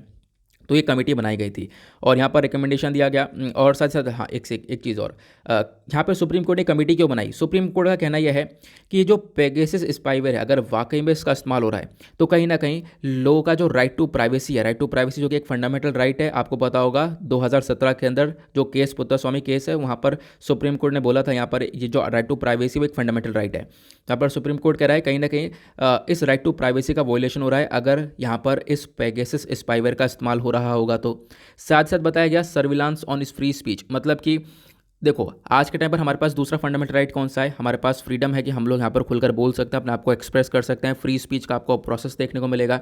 तो कहीं ना कहीं यहाँ पर उनके ऊपर भी निगरानी रखी जा रही है, वो भी कहीं ना कहीं अफेक्ट होता हुआ नजर आ रहा है अगर पेगासस स्पाईवेयर का इस्तेमाल हुआ है। तो सुप्रीम कोर्ट का कहना है कि भाई ये अलग अलग राइट्स हमारे वो वायलेट हुए हैं, इसी वजह से हमने एक कमेटी बनाई है और कमेटी यहाँ पर ये सब कुछ इन्वेस्टिगेशन कर देगी। कमेटी के बारे में बात करें तो कमेटी के अंदर कौन कौन से मेंबर्स हैं, मैंने आपको बताया जस्टिस RV रविंद्रन साहब आपको ये देखने को मिलेंगे। ठीक है, एक्स जज रह चुके हैं, तो ये देखेंगे पूरी इस कमेटी को, कमेटी की वर्क कैसे करेगी। और इस कमेटी के अंदर काफ़ी सारे मेंबर्स हैं, अगर हम बात करें टेक्निकल टीम के मेंबर्स आपको ये देखने को मिलेंगे, अपने आप में ही सभी लोग दिग्गज लोग आपको देखने को मिलेंगे। एक हैं नवीन कुमार चौधरी, देन उसके बाद यहाँ पर प्रभरन R, अश्विन अनिल गुमस्ते देखने को मिलेंगे। साथ ही साथ यहाँ पर आप कह सकते हो जो जस्टिस रविंद्रन साहब है इनको असिस्ट किया जाएगा आलोक जोशी जो कि एक फॉर्मर IPS ऑफिसर रह चुके हैं, संदीप ओबरॉय जो कि चेयरमैन है sub committee in international organisation of standard के। ठीक है, तो बेसिकली यहाँ पर ये सारे लोग हैं, आप देख पाओगे ये यहाँ पर आपको 6 लोग देखने को मिलेंगे जिनके थ्रू ये कमेटी बनाई गई है। तो आपसे पूछा जाए जस्टिस RV रविंद्रन कमेटी किसी से रिलेटेड है तो वो यहाँ पर पेगासस स्पाईवेयर से रिलेटेड है। क्लियर हुआ, तो मैंने आपको काफ़ी सारी इन्फॉर्मेशन यहाँ पर भी प्रोवाइड करवा दी है। उसके बाद नेक्स्ट आर्टिकल जब यहाँ पर देखोगे तो चर्चा की जा रही है हमारे प्राइम मिनिस्टर मोदी जी ने अब बजट के बारे में बताया, बजट के पॉजिटिव्स के बारे में बता रहे थे, बजट के कि क्या यहाँ पे आपको बेनिफिट्स देखने को मिल जाएंगे उसके बारे में ये बता रहे थे। तो इन्होंने यहाँ पर एक चीज़ और बताई कि जो ये यूनियन बजट है ये हेल्प करेगा हमारी नेशनल एजुकेशन पॉलिसी को इम्प्लीमेंट करने में। नेशनल एजुकेशन पॉलिसी जो कि हम लोग लेकर आए थे साल 2020 के अंदर, ठीक है, तो उसको अच्छे से इम्प्लीमेंट करेगा, ऐसा यहाँ पर इनका कहना है। ठीक है, हम लोग एक नेशनल डिजिटल यूनिवर्सिटी को भी लेकर आने वाले हैं, ऐसा प्राइम मिनिस्टर के थ्रू कहना है। इस डिजिटल यूनिवर्सिटी को सेटअप किया जाएगा ताकि जो आज के टाइम पर प्रॉब्लम है ना, शॉर्टेज ऑफ सीट्स देखने को मिलती हैं, वो प्रॉब्लम यहाँ पर ख़त्म हो जाए, क्योंकि एक डिजिटल यूनिवर्सिटी रहेगी जहाँ पर काम डिजिटली चलेगा। क्योंकि हमने देखा कोविड-19 के टाइम पर चीज़ें काफ़ी हद तक डिजिटलाइज हो चुकी हैं, तो यहाँ पर हम लोग क्या करेंगे, एक ऐसी यूनिवर्सिटी बनाएंगे जहाँ पर चीज़ें डिजिटली यहाँ पर रन करेंगी और जो सीट वगैरह की कमी हो जाती है यूनिवर्सिटीज़ के अंदर, वो सीट वगैरह की कमी भी खत्म हो जाएगी, लोग यहाँ पर डिजिटली पढ़ पाएंगे इन यूनिवर्सिटीज़ के अंदर। क्लियर हुआ, ये चीज़ यहाँ पर बताई गई है। तो नेशनल एजुकेशन पॉलिसी इंप्लीमेंट होगी, उसके बारे में यहाँ पर इन्होंने एक छोटा सा मतलब कि कुछ स्पीच वगैरह दी है जिसके बारे में आप लोग ध्यान रख सकते हो, अदरवाइज़ ध्यान नहीं रखना चाहते तो कोई बात नहीं, लेकिन जो कमेटी वगैरह है उसके बारे में ज़रूर ध्यान रखना। आगे बढ़ते हैं नेक्स्ट आर्टिकल की तरफ। अगला आर्टिकल ज़बरदस्त है। इस आर्टिकल को आप लोग सिंपली रिलेट कर सकते हो जीएस पेपर 2 इंटरनेशनल रिलेशन से। हुआ क्या है, इंडिया फ्रांस ने मिलकर डिस्कस किया है अफगानिस्तान और यूक्रेन के इश्यूज़ को। ठीक है, आज भी यूक्रेन का इशू चर्चा में है, वो हमारा जो टेक्स्ट और कॉन्टेक्स्ट का पेज आता है ना वहाँ पर है, तो अलग कुछ आर्टिकल आया उसको भी हम डिस्कस करेंगे, बट अभी हम लोग बात करते हैं यहाँ पर क्या हुआ है। हमारे जो एक्सटर्नल अफेयर मिनिस्टर हैं एस जयशंकर साहब, इन्होंने डिस्कशन किया फ्रेंच काउंटर पास, मतलब कि एक तरीके से जो फ्रांस की तरफ से जो भी एक आदमी देखने को मिलेंगे, जीन येस लेड्रेन इनका नाम है, तो इनके साथ डिस्कशन किया गया और डिस्कशन में यहाँ पे बड़े बड़े इश्यूज़ को उठाया गया। ठीक है, इश्यूज़ में यहाँ पर अफगानिस्तान का इशू उठाया गया, प्लस ईरान का न्यूक्लियर डील के बारे में चर्चा की गई और यूक्रेन के क्राइसिस के बारे में भी यहाँ पर चर्चा की गई है। हमारे जयशंकर साहब ये फ्रांस कैसे पहुँच गए, देखो पहले अभी जर्मनी में थे, जर्मनी में इनका विजिट था। ठीक है, और फिर उसके बाद यहाँ पर आप कह सकते हो कि जर्मनी से डायरेक्टली ये फ्रांस गए। अब यहाँ पर क्या बोला गया, अब जब गए तो क्या डिस्कशन हुआ, मैंने आपको बता दिया कौन कौन सी कंट्रीज़ के इश्यूज़ के ऊपर डिस्कशन हुआ, लेकिन उसके साथ साथ यहाँ पर इन दोनों लोगों ने मिलकर, इन दोनों मिनिस्टर्स ने मिलकर क्या डिस्कस किया, इन्होंने मिलकर डिस्कस किए ग्लोबल इश्यूज़ के बारे में, इंडिया यूएई के रिलेशनशिप के बारे में। क्योंकि आज के टाइम पर अगर हम लोग बात करें, जो फ्रांस है, फ्रांस एक तरीके से जो फ्रेंच प्रेसिडेंसी है यूरोपियन यूनियन के काउंसिल की, वो बहुत इंपॉर्टेंट है, इसको प्रायोरिटी के ऊपर रखना चाहिए, उसको लेकर यहाँ पर डिस्कशन किया है। जो पूरा यूरोपियन यूनियन काउंसिल है उसको यहाँ पर आज के टाइम पर जो फ्रांस है वो उसकी प्रेसिडेंसी को संभाले, इसको लेकर डिस्कशन किया गया। साथ ही साथ डिस्कशन किया गया कि किस प्रकार से फ्रांस का इनिशिएटिव जो है कि जो यूरोपियन यूनियन है और यूरोपियन यूनियन भी यहाँ पर इंडो पैसिफिक रीजन के अंदर कोऑपरेट करेगा, इसको लेकर डिस्कशन किया गया। मतलब कि जो इंडो पैसिफिक मतलब इंडियन ओशन और पैसिफिक ओशन आपको देखने को मिलेगा, ये जो पूरा इंडियन ओशन पूरा इंडो पैसिफिक ओशन हो जाएगा। ठीक है, इसके लिए क्वाड ऑलरेडी वर्क करता है, आपको पता है। यहाँ पे कहा जाता है कि जो चाइना का एग्रेशन है बहुत ज़्यादा देखने को मिलता है, इसी की वजह से जो क्वाड कंट्रीज है, चारों कंट्रीज़ आपस में मिलकर यहाँ पर काम करती हैं कि चाइना का एग्रेशन को कम किया जाए। ठीक है, ये आपको ध्यान रखना है। तो इसी एरिया के ऊपर ध्यान रखने के लिए हम लोग फ्रांस को भी लेकर आ रहे हैं। फ्रांस यहाँ पर एक तरीके से पार्टिसिपेट करेगा। ठीक है, तो आप लोगों को ध्यान रखना है, फ्रांस हमारे साथ हैं यहाँ पर इंडो पैसिफिक रीजन को लेकर। इंडो पैसिफिक जो पार्टनरशिप है इसको लेकर फ्रांस साथ है, इसको लेकर डिस्कशन किया गया है, ये यहाँ पर बताया गया। साथ ही साथ यहाँ पर दोनों मिनिस्टर्स ने मिलकर अग्री कर लिया है कि हम लोग इंडिया और यूरोपियन यूनियन के जो टाइज़ हैं, मतलब जो फ्रांस की, क्योंकि आज के टाइम पर जो यूरोपियन यूनियन का काउंसिल है, मतलब पूरा यूरोपियन यूनियन जो है जहाँ पर 27 देश हैं, उसकी जो प्रेसिडेंसीशिप है वो यहाँ पर आज के टाइम पर फ्रांस के हाथ में है। तो आपको ध्यान रखना है, यहाँ पे बताया गया कि जो इंडिया और यूरोपियन यूनियन के टाइज़ हैं अंडर द फ्रेंच प्रेसिडेंसी, ये यहाँ पर आने वाले टाइम पर इनको एक फ्री ट्रेड इन्वेस्टमेंट एग्रीमेंट के बारे में भी चर्चा करनी चाहिए। मतलब फ्री ट्रेड इन्वेस्टमेंट एग्रीमेंट करना चाहिए जिससे कि यहाँ पर इन्वेस्टमेंट बढ़ेगा। ठीक है, यहाँ पर इंडिया के अंदर इन्वेस्टमेंट आएगा, इंडिया भी यहाँ पर दूसरे कंट्रीज़ के अंदर इन्वेस्ट कर पाएगा, खासकर यूरोपियन यूनियन के अंदर इन्वेस्ट कर पाएगा। तो ये डिस्कशन हुआ कि इनके बीच में एक एग्रीमेंट होना चाहिए। साथ साथ यहाँ पर इन्होंने और क्या डिस्कशन किया, इन्होंने डिस्कशन किया कि हम लोग कैसे अपने दोनों कंट्रीज़ के अंदर पीपल टू पीपल कॉन्टैक्ट को बढ़ा सकते हैं, अपने कोऑपरेशन को कैसे इंक्रीज़ कर सकते हैं। प्लस यहाँ पर उन्होंने फिर अपने बाद में पर्सपेक्टिव्स एक्सचेंज करे, किस चीज़ को लेकर, अफगानिस्तान को लेकर, ईरान न्यूक्लियर डील को लेकर और यूक्रेन के इशू को लेकर। तो बेसिकली यहाँ पर यही मुद्दा है कि खासकर तो 3 कंट्रीज़ के बारे में चर्चा की गई इस पूरे डिस्कशन के अंदर, और साथ ही साथ यहाँ पर 2-3 इशू के बारे में और चर्चा किया कि इंडो पैसिफिक रीजन के अंदर यूरोपियन यूनियन के टाइज भारत के साथ काफ़ी अच्छे हो जाएँ। प्लस यहाँ पर हम लोग इन्वेस्टमेंट को लेकर फोकस करें। ठीक है, क्योंकि यूरोपियन यूनियन का काउंसिल जो है आज के टाइम पर वो फ्रेंच प्रेसिडेंसी शिप के अंडर में है, इसी वजह से यहाँ पर फ्रांस के साथ हम लोगों ने काफ़ी अच्छे से डिस्कशन किया। आई होप आप लोगों को यहाँ पर चीज़ें क्लियर हो चुकी हैं कि क्या क्या अभी डिस्कशन किया गया है। आगे चलते हैं नेक्स्ट आर्टिकल की तरफ, और क्या है हमारे लिए इंपॉर्टेंट। नवाएंगे पेज नंबर 11 के ऊपर, दैट इज़ वर्ल्ड सेक्शन, देखेंगे दुनियादारी में क्या चल रहा है। ये वाला जो आर्टिकल है आगे एडिटोरियल पर कवर किया गया है, तो इसको हम लोग थोड़ा सा डिटेल से डिस्कस करेंगे कि आखिरकार जो आज के टाइम पर यूक्रेन का दोनबास वाला रीजन है उसका क्या इंपॉर्टेंस है। ठीक है, और आज के टाइम पर रशिया ने बोला है कि हम लोग यूक्रेन वाला जो रेबल रीजन है उसको रिकग्नाइज़ करेंगे। अब अगर यहाँ पर रेबल वाला रीजन रिकग्नाइज़ कर लेगा रशिया, तो मतलब धीरे धीरे कब्जा आने की कोशिश कर रहा है रशिया। ठीक है, मतलब कि यही इशू चल रहा है कि रशिया कब्जा लेगा यूक्रेन को। तो अभी मैं आपको सब कुछ समझाऊंगा, दोनबास रीजन क्या है, रेबल रीजन क्या है, उसका रेबल क्यों बोलते हैं, सब कुछ हम डिटेल से डिस्कस करेंगे। अभी आगे आर्टिकल है चर्चा में, ठीक है, थोड़ा सा वेट करो। उसके बाद 1-2 आर्टिकल आपको ये देखने को मिलेंगे वर्ल्ड सेक्शन पर ही। ये आर्टिकल बात करता है कि ऑस्ट्रेलिया ने फुल इन्वेस्टिगेशन की मांग करी है, कि ऑस्ट्रेलिया ने बोला है कि एक फुल इन्वेस्टिगेशन किया जाएगा कि इस चीज़ को लेकर कि चाइना ने अभी ऑस्ट्रेलिया के प्लेन के ऊपर ये एक तरीके से लेज़र अटैक किया है। ठीक है। तो ऑस्ट्रेलिया के प्राइम मिनिस्टर ने मंडे में बोल दिया है कि जो चाइना का नेवल शिप है, इन्होंने यहाँ पर एक लेज़र मारा है, ठीक है, ऑस्ट्रेलियन मिलिट्री एयरक्राफ्ट के ऊपर। मैंने आपको बताया था पोसाइडन, एक पोसाइडन जो P-8A पोसाइडन एयरक्राफ्ट है, ये मैरीटाइम पेट्रोल एयरक्राफ्ट है। ये ऑस्ट्रेलिया का एयरक्राफ्ट है जिसके ऊपर चाइना के थ्रू अटैक किया गया। अगर हम लोग थोड़ा सा मैप ड्रॉ करें ऑस्ट्रेलिया का, तो जैसे कि मतलब समझने के लिए अगर हम बात करें तो आपको ये ऑस्ट्रेलिया का मैप देखने को मिल जाएगा, ठीक है। अब यहाँ पर ये ऑस्ट्रेलिया हुआ, इसका कुछ यहाँ पर एक्सक्लूसिव इकोनॉमिक जोन है। एक्सक्लूसिव इकोनॉमिक जोन मतलब कि ऑस्ट्रेलिया के इधर उधर समंदर देखने को मिलेगा, कुछ समंदर का हिस्सा यहाँ पर कंट्री के अंडर में आता है, उसको हम लोग एक्सक्लूसिव इकोनॉमिक जोन बोलते हैं। तो यहाँ पे ऑस्ट्रेलिया का जो पोसाइडन P-8I एयरक्राफ्ट है, ये क्या कर रहा था, यहाँ पर दस्तक मार रहा था, ये उड़ रहा था। अब मान लो यहाँ पर बराबर में चाइना भी था, ठीक है। चाइना का एक जहाज़ था, चाइना का जहाज़ यहाँ से गुजर रहा था। चाइना यहाँ पर कहाँ से पहुँचा, तो देखो आसपास ना ऑस्ट्रेलिया के बहुत सारे छोटे छोटे आइलैंड्स हैं। जब आप मैप देखोगे ना तो बहुत सारे आइलैंड्स आपको देखने को मिलेंगे छोटे छोटे। तो इन आइलैंड्स के ऊपर आज के टाइम पर चाइना ने अपना बेस वगैरह बना रखा है। तो चाइना का जहाज़ यहाँ से नहीं गुजर रहा था, ऊपर ऑस्ट्रेलिया का यहाँ पर प्लेन था। तो यहाँ पर क्या बोला जा रहा है कि चाइना ने एक लेज़र अटैक मार दिया है किसके ऊपर, इस एयरक्राफ्ट के ऊपर। लेकिन यहाँ पे कुछ नुकसान नहीं हुआ। अगर यहाँ पर ये एयरक्राफ्ट के ऊपर लेज़र अटैक सही से लगता तो वो जो पायलट है ना, वो पायलट अंधा हो जाता, ब्लाइंड हो जाता थोड़ी देर के लिए। अब थोड़ी देर के लिए ब्लाइंड रहता तो वो उस प्लेन को उड़ा नहीं पाता या उसको लैंड नहीं कर पाता। तो इससे वो क्रैश होने की पूरी तरह से यहाँ पर आपको पॉसिबिलिटी देखने को मिल रही थी। तो ये इशू बहुत ज़्यादा उठा है पिछले 4-5 दिनों में।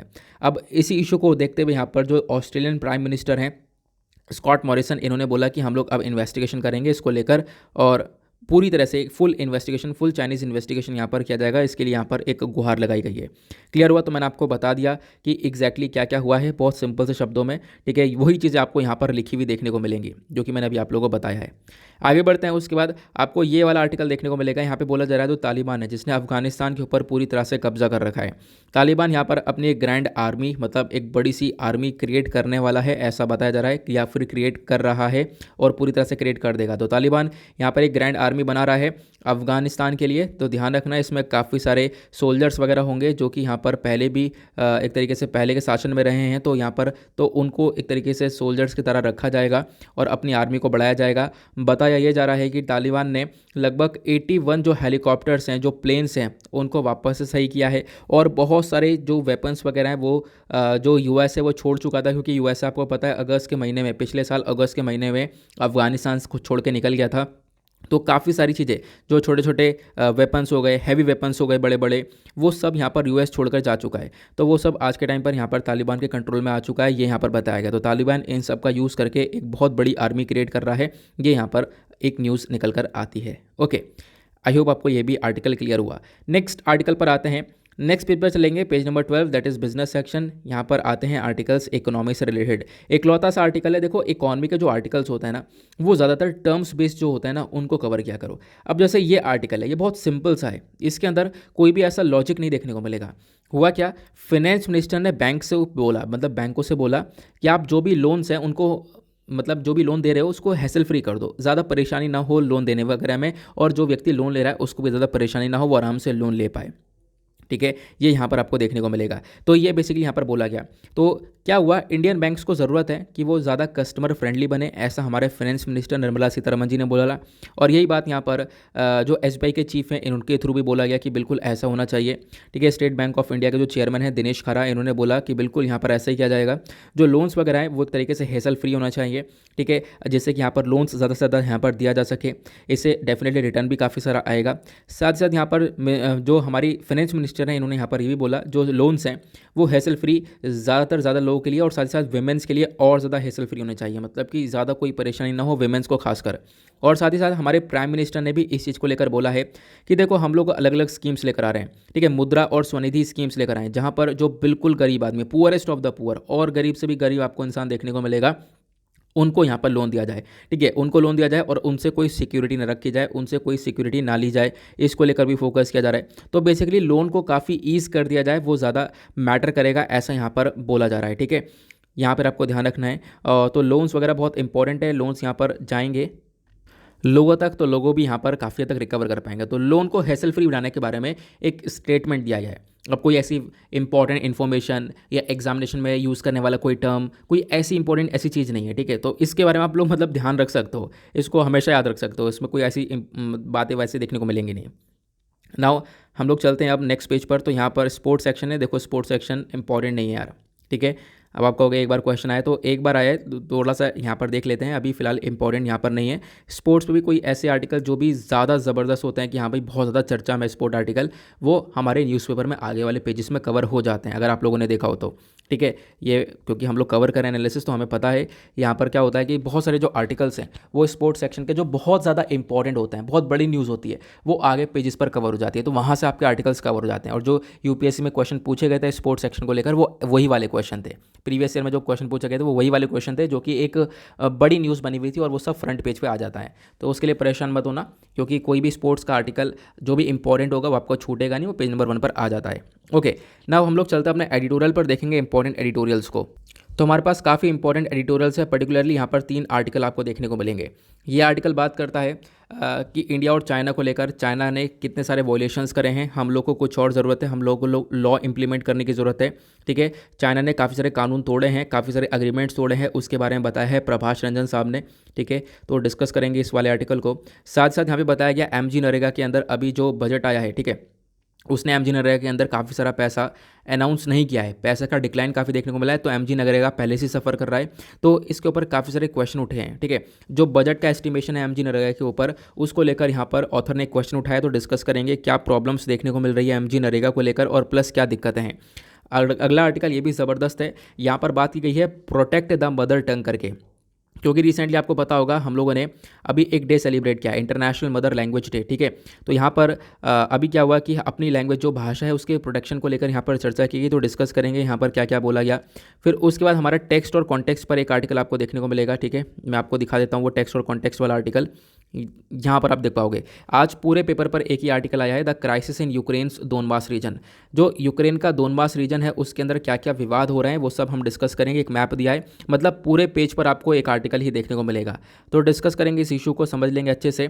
उसके बाद टेक्स्ट और कॉन्टेक्स्ट पर अगला आर्टिकल बात करता है एक बुक के बारे में, ठीक है। बुक रिव्यू करी गई है तो हमारे इंपॉर्टेंट नहीं है, हम लोग को के लिए ये 4 आर्टिकल तैयार हो चुके हैं। उसके बाद हमारा एक एडिटोरियल छूटा हुआ चल रहा है, पता होगा आपको, ट्रैफिक वाला। अगर टाइम बचता है तो आज हम लोग उस वाले आर्टिकल को भी कवर कर लेते हैं, ठीक है। तो चलो शुरू करते हैं एडिटोरियल को। ये पहला आर्टिकल आपको देखने को मिलेगा प्रोटेक्ट द मदर टंग करके, सैयद मुनीर खसरू साहब ने लिखा है यहाँ पर। अब ये कौन है तो इनके बारे में आप लोग नीचे पढ़ सकते हो। एक चेयरमैन है international think tank the institute for policy advocacy और गवर्नेंस के, ठीक है। तो ध्यान रख सकते हो, मतलब ये नहीं ध्यान रखना, आर्टिकल के बारे में ध्यान रखना। आर्टिकल में क्या बोला गया, देखो कल भी मैंने आप लोगों को बताया था, जो फरवरी 21 है, 21 फरवरी, आज तो 22 है लेकिन कल 21 फरवरी थी, तो जो 21 फरवरी थी उसमें इंटरनेशनल मदर लैंग्वेज डे हम लोग सेलिब्रेट करते हैं। मदर लैंग्वेज डे मतलब जो आप कोई लोकल भाषा बोल रहे हो, ठीक है। अब भाषाएं बहुत सारी हैं, बहुत सारे रीजन के अंदर अलग अलग लोकल भाषाएं, तो सभी लोग अपने भाषा को प्रोटेक्ट कर सकें, उन भाषा को प्रोटेक्शन देने के लिए यहाँ पर इंटरनेशनल मदर लैंग्वेज डे को हम लोग सेलिब्रेट करते हैं, ठीक है। अब यहाँ पर हर साल आता है फरवरी 21 को, और एग्जैक्टली यहाँ पर जब भी ये आता है बांग्लादेश की काफ़ी चर्चा होती है, क्योंकि बांग्लादेश ने यहाँ पर इस दिवस की नींव रखी है। क्यों? क्योंकि बांग्लादेश ने सेक्रीफाइस कर दिया था अपनी मदर टंग बंगला को बचाने के लिए, ठीक है। ये लोग वेस्ट पाकिस्तान, आपको पता होगा ईस्ट पाकिस्तान और वेस्ट पाकिस्तान के नाम से जाना जाता था, तो वेस्ट पाकिस्तान के रूलर से लड़े और अपनी लैंग्वेज को बचाया, बंगला को बचाया, ठीक है। मैं आपको बताता हूँ क्या क्या हुआ था। अब यहाँ पर ऑथर ने ये सारी चीज़ें बताई हैं। लैंग्वेज मूवमेंट क्या था, देखो हुआ क्या, ईस्ट पाकिस्तान टू बांग्लादेश, मतलब कि जो बांग्लादेश आज के टाइम पर आपको देखने को मिलता है वो एक टाइम पर ईस्ट पाकिस्तान हुआ करता था। 1971 में वो वॉर हुई थी, 1971 से पहले वो ईस्ट पाकिस्तान के नाम से जाना जाता था, ठीक है। इसके पीछे की जो हिस्ट्री है, बांग्लादेश बनने के पीछे की हिस्ट्री, वो बहुत ज़्यादा खतरनाक है, बहुत ज़्यादा ब्लड स्टेन्ड हिस्टोरी देखने को मिलेगी। उसके बाद यहाँ पर बांग्लादेश बना है वो, ठीक है।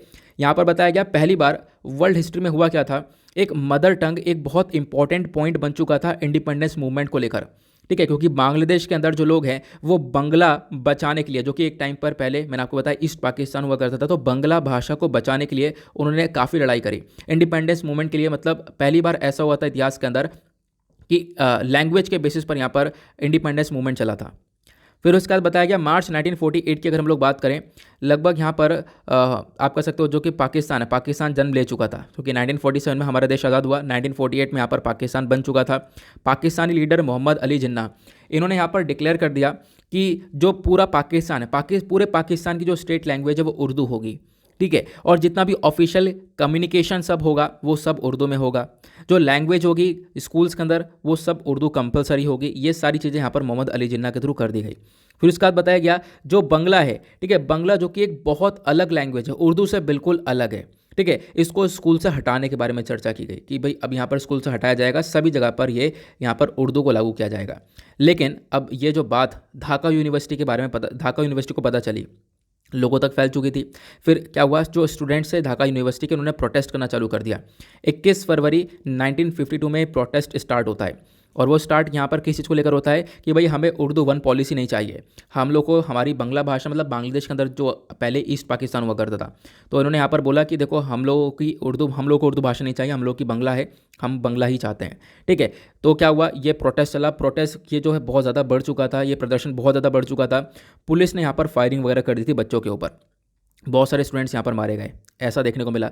तब से जो 21 फरवरी है वो बांग्लादेश के अंदर शहीद दिवस के नाम से जाना जाता है। तो आपको ध्यान रखना है, क्योंकि यहाँ पर ये शहीद दिवस मनाते हैं, मार्टर्स डे मनाते हैं बांग्लादेश, ताकि यहाँ पर ये श्रद्धांजलि दे सकें शहीद सलाम, बरकत, राफिक या अलग अलग लोगों को, ठीक है, जिन्होंने यहाँ पर बांग्लादेश को प्रोटेक्ट करने के पीछे सेक्रीफाइस कर दिया, ठीक है। इनका जो पैशन था कि भाई हमें जो मदर टंग है, खासकर हमें वो बंगला ही चाहिए, ठीक है, ये आपको ध्यान रखना है। और पाकिस्तान नहीं चाहता था, पाकिस्तान चाह रहा था यहाँ पर कि भाई सब जगह पर उर्दू रहेगी, तो इन लोगों ने बंगला भाषा को बचाने के लिए बहुत कुछ सेक्रीफाइस किया।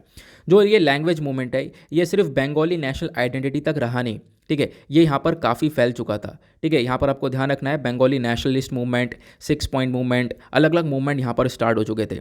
फिर 1971 में फाइनली बांग्लादेश लिबरेशन वॉर ये देखने को मिल जाती है, ठीक है। और फिर ये यहाँ पर इकलौता मूवमेंट था इस हिस्ट्री के अंदर जिसने यहाँ पर लैंग्वेज को बचाया और अपने लैंग्वेज, मतलब बांग्लादेश ने अपनी बांग्ला भाषा को बचाया, अपने कल्चर राइट्स को बचाया और यहाँ पे 1971 की वॉर लड़ी।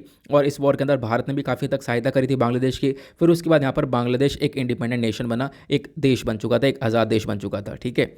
ये आप लोग को ध्यान रखना है। ये यहाँ पर सब कुछ हुआ भाषा के पीछे। तो यहाँ पर बताया जा रहा है, तो आज के टाइम पर अगर हम बात करें तो आज के टाइम पर बहुत सारी जो भाषाएं ना वो विलुप्त हो रही हैं, वो ख़त्म हो रही हैं, उनको बचाने की भी बहुत ज़्यादा आवश्यकता है, ठीक है। बांग्लादेश ने आप देखो किस प्रकार से अपनी भाषा को बचाया है। अब हम लोग जो भी लोकल लैंग्वेजेस उनको भी बचाने की बहुत ज़्यादा आवश्यकता है, क्योंकि वो भाषाएँ ख़त्म हो रही हैं। इसी वजह से हम लोग इंटरनेशनल मदर लैंग्वेज डे को सेलिब्रेट करते हैं, ऑब्जर्व करते हैं हर साल, ठीक है। ये आपको ध्यान रखना है। बाकी मैं आपको और भी इन्फॉर्मेशन दे रहा हूँ इस लैंग्वेज डे के बारे में, इसको आप लोग नोट डाउन कर लेना, ठीक है। देखो हर साल क्या होता है, जो United nation educational scientific and cultural organisation है, ये 21 फरवरी को सेलिब्रेट करता है इंटरनेशनल मदर लैंग्वेज डे, ताकि हम लोग दुनिया भर की जो मदर टंग्स हैं, लोकल लैंग्वेजेस, उनको प्रमोट कर सकें। और जो साल 2022 का इंटरनेशनल मदर लैंग्वेज डे का थीम है, क्योंकि थीम आपसे डायरेक्टली पूछ लेता है, तो साल 2022 का थीम क्या है, वो है using technology for multilingual learning challenges and opportunities. देखो दुनिया भर में टोटल आपको 7000 लैंग्वेजेस देखने को मिलेंगी। मैं आपको बता रहा हूँ, दुनिया भर में 7000 लैंग्वेजेस देखने को मिलेंगी, जिसमें से इंडिया के पास total official 22 languages recognise languages हैं। मतलब दुनिया भर में लैंग्वेज तो हजारों आपको देखने को मिलेंगी, ठीक है, बहुत सारी देखने को मिल जाएंगी, लेकिन मैं आपको बता रहा हूँ जो ऑफिशियली रिकग्नाइज लैंग्वेजेस, जिनको भाषा हम लोग मानते हैं एग्जैक्टली, वो ऐसी 7000 भाषाएं, जिसमें से भारत के अंदर भी जो ऑफिशियली रिकग्नाइज भाषाएं वो आपको 22 भाषा देखने को मिलेंगे। 8वें शेड्यूल के अंदर ये मेंशन्ड है, ठीक है, ये आप लोगों को ध्यान रखना है। उसके साथ साथ बताया गया बहुत सारी भाषाएं, जिसमें से बहुत सारी कंट्रीज़ में अलग अलग आपको रिकग्नाइज भाषा देखने को मिलेंगी। अगर टोटल बात करें तो जो ऑफिशियल रिकग्नाइज लैंग्वेजेस हैं वो आपको सिर्फ और सिर्फ 7000 के आसपास देखने को मिलेंगी। नव अब बात करते हैं हम लोग इंटरनेशनल मदर लैंग्वेज डे के बारे में। एग्जैक्टली यहाँ पर इसका महत्व क्या है, देखो इस डे को हम लोग सेलिब्रेट कर रहे हैं 1999 से, ठीक है, 1999 से लगातार सेलिब्रेट कर रहे हैं, ठीक है। और पूरा दुनिया भर यहाँ पर 2000 से इसको सेलिब्रेट कर रहा है। और इसके पीछे का रीज़न क्या है, मैंने आपको बताया, क्योंकि बांग्लादेश ने काफ़ी जंग लड़ी अपनी बांग्ला भाषा को बचाने के लिए। इसी वजह से हम लोग यहाँ पर इस इंटरनेशनल मदर लैंग्वेज डे को सेलिब्रेट करते हैं। क्लियर हुआ, ये मैंने आप लोगों को बताया। अब यहाँ पर क्या है, इसको लेकर एक डेटा है हमारे पास। डेटा क्या है, देखो यूनाइटेड नेशन के अकॉर्डिंग बात करें तो बताया जा रहा है हर 2 सप्ताह में एक भाषा डिसअपियर हो रही है, ख़त्म हो जा रही है। हमारा दुनिया भर यहाँ का जो एंटायर कल्चर वगैरह है वो आप कह सकते हो काफ़ी ख़त्म हो रहा है। ऐसा क्यों हो रहा है, क्योंकि यहाँ पर ग्लोबलाइजेशन बढ़ रहा है। देखो हो क्या रहा है ना, जो फॉरेन लैंग्वेजेस है वो लोग ज़्यादा सीख रहे हैं।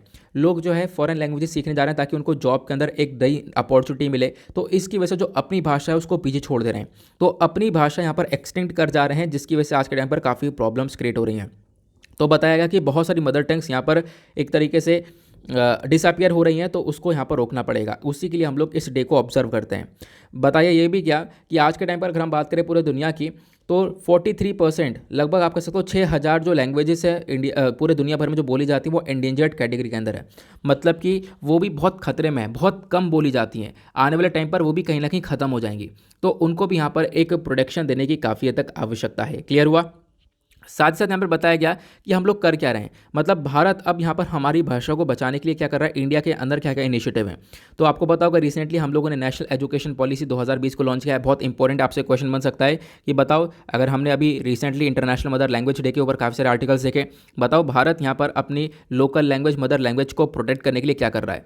तो पहला स्टेप भारत यहाँ पर आप कह सकते हो रिसेंटली एक नेशनल एजुकेशन पॉलिसी 2020 लेकर आया था।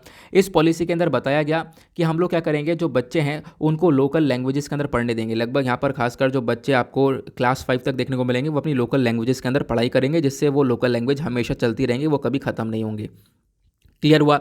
उसके साथ साथ यहाँ पे बताया गया commission for scientific and technical terminology यहाँ पर क्या है, ये क्या करेगा, ये यहाँ पर कुछ पब्लिकेशंस को प्रोवाइड करवाएगा। ठीक है, यहाँ पर क्या होगा कि जो यूनिवर्सिटी लेवल की बुक्स हैं वो सब हम लोग रीजनल लैंग्वेजेस के अंदर पब्लिश क्या करेंगे, तो भारत सरकार के थ्रू ये भी किया गया है।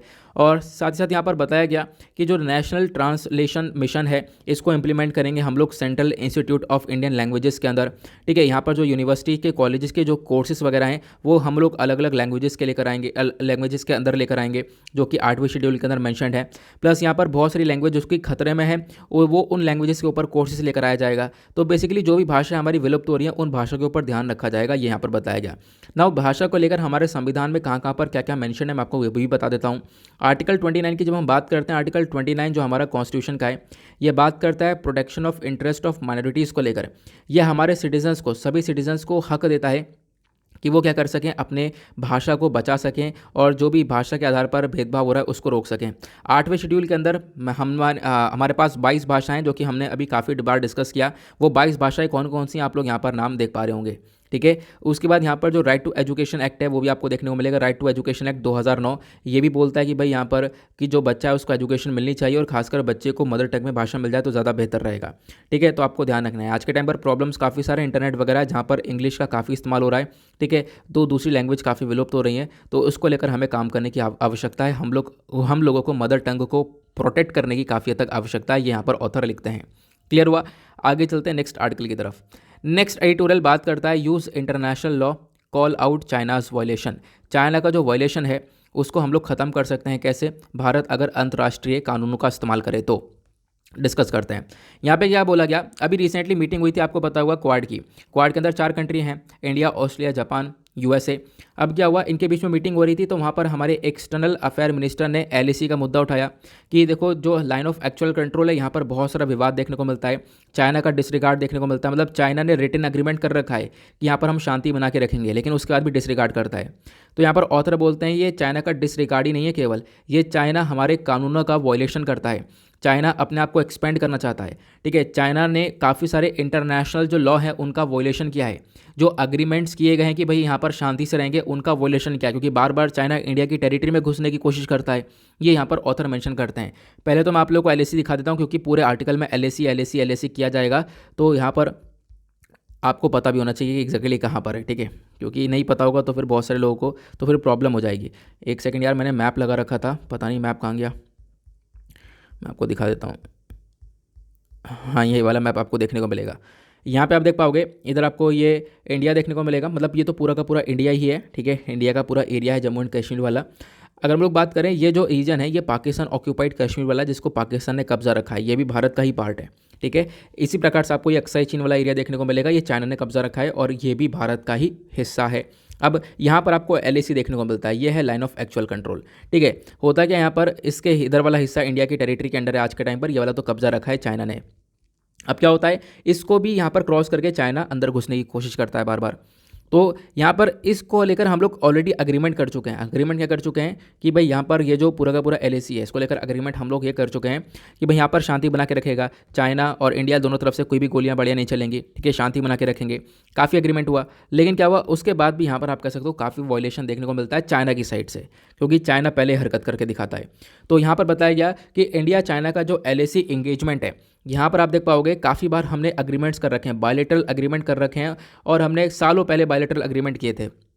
लेकिन ये अग्रीमेंट के अंदर एक आता है 1993 वाला अग्रीमेंट, जो कि इंडिया चाइना के बीच में हुआ है, जो कि इंडिया चाइना को बोलता है कि दोनों में से कोई भी यहाँ पर अपनी फोर्सेस का इस्तेमाल नहीं करेगा यहाँ पर किसी के भी खिलाफ, ठीक है।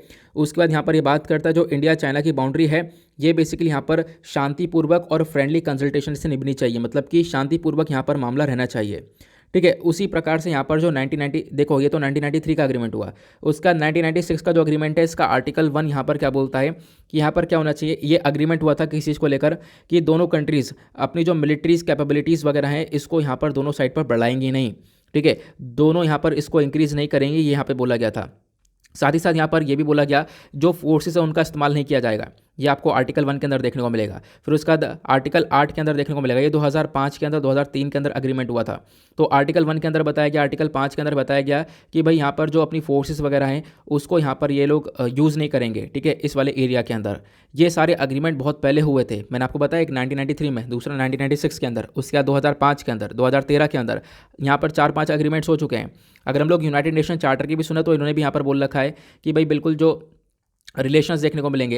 यहाँ पर एक चीज़ ये भी देखने को मिलेगी, एक सेल्फ डिफेंस का कॉन्सेप्ट दे रखा है। आर्टिकल 51 के अंदर बताया गया सेल्फ डिफेंस के पर्सपेक्टिव से हम लोग यहाँ पर रूल ये अपनी मिलिट्री का यूज़ कर सकते हैं, अदरवाइज मिलिट्री यहाँ पर यूज़ नहीं की जा सकती है।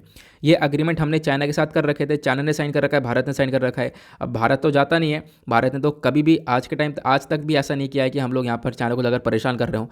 चाइना यहाँ पर बार बार हमारी टेरिटरी के अंदर एंटर करता है, ये प्रॉब्लम्स देखने को मिलती है। इनफैक्ट 15 जून 2020 की बात है, जहाँ पर क्या हुआ था, यहाँ पे एक तरीके से मिलिट्री के बीच में एक झड़प सी हो गई थी, ठीक है, इंडिया और चाइना के सोल्जर्स के बीच में झड़प हुई गलवान वैली के अंदर, जहाँ पर हमारे 20 जवान जो है वो शहीद हो गए थे, ठीक है। ये प्रॉब्लम देखने को मिली थी। जो चाइना का एग्रेशन है इसने यहाँ पर काफ़ी सारे एग्रीमेंट्स को वॉयलेट कर दिया है, इंडिया चाइना के एग्रीमेंट्स को वॉयलेट कर दिया, प्लस यूनाइटेड नेशन के जो भी यहाँ पर रूल्स हैं इंटरनेशनल लॉ को लेकर वो भी वॉयलेट कर दिए हैं। तो सारी बातें यहाँ पर चाइना वॉयलेट करता हुआ नजर आ रहा है। क्यों? क्योंकि चाइना की साइड से इंकर्जन देखने को मिलता है, ठीक है। अब यहाँ पर बोला गया कि ये देखोगे चाइना की साइड से एक तरफ नहीं, चारों तरफ से ये प्रॉब्लम्स क्रिएट हो रही हैं, क्योंकि चाइना ने अभी तो ये काम करके दिखाया। उसके बाद चाइना ने क्या किया है, नया बॉर्डर लॉ पास कर दिया। नया बॉर्डर लॉ कि हम लोग अपने बॉर्डर की सुरक्षा करेंगे, कि चाइना ने आपको पता होगा नया बॉर्डर लॉ पास किया इन्होंने। यहाँ पे बोला हम अपने बॉर्डर की सुरक्षा करेंगे, हमारे यहाँ पे कोई घुसे ना, इस वजह से हम लोग बॉर्डर के ऊपर ज़्यादा तैनात करेंगे अपने सोल्जर्स वगैरह को, ठीक है। और उसके साथ साथ यहाँ पर अरुणाचल प्रदेश के अंदर काफ़ी सारी जगह उनके नाम बदल दिए। तो ऐसी ऐसी हरकतें यहाँ पर चाइना के थ्रू की जा रही हैं। जैसे आप लोग देख पाओगे ये चीज़ें ऑथर ने मेंशन करी हैं, अरुणाचल प्रदेश में बहुत सारी जगह जिनके नाम बदल दिए, ये यहाँ पर देखा गया। और इसके हिसाब से भी आप कह सकते हो काफ़ी सारे जो हमारे जो अग्रीमेंट्स है वो वॉयलेट करे गए। 2005 में जो अग्रीमेंट हुआ था कि भाई यहाँ पर दोनों कंट्रीज़ एक दूसरे की रिस्पेक्ट करेंगी, ठीक है, स्ट्रिक्टली रिस्पेक्ट करेंगी, और एलईसी को यहाँ पर देखा जाएगा। तो यहाँ पर आप कह सकते हो इसका भी मतलब वॉयलेशन हो चुका है, इसका भी पूरी तरह से इसका हनन हो चुका है। तो चाइना की साइड से यहाँ पर हमारी टेरिटरी की बिल्कुल भी रिस्पेक्ट की नहीं जाती है, ठीक है, ये आप लोग देख पाओगे।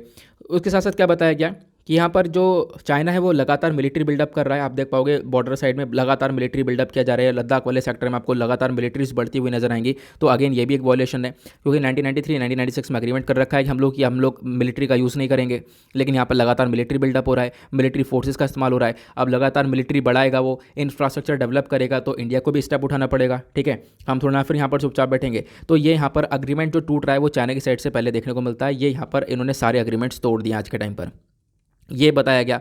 साथ ही साथ अगर हम लोग बात करें तो चाइना ने यहाँ पर कंप्लीटली वॉयलेट कर दिया है इंटरनेशनल लॉ को भी, हर चीज़ को वॉयलेट कर दिया है, ये बताया गया।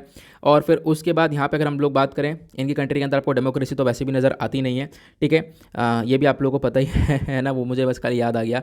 अभी हम लोग बात करें क्या है कि ऑथर ने क्या बोला, ऑथर ने यहाँ पर ये बोला कि देखो ये तो हरकतें हमारी प्रति देखने को मिल गई, इंडिया के प्रति देखने को मिल गई। अगर हम लोग बात करें दुनिया भर में और भी, मतलब ऐसा नहीं है कि चाइना यार कि इंडिया के साथ ही कर रहा हो, दुनिया भर के साथ ही यहाँ पर इसके ऐसे ही इशू देखने को मिलेंगे। अभी हमने थोड़ी देर पहले एक आर्टिकल कवर किया था, आपको याद होगा, ऑस्ट्रेलिया वाला, ठीक है, कि ऑस्ट्रेलिया के उनके एयरक्राफ्ट के ऊपर फालतू में वो लेज़र अटैक किया गया।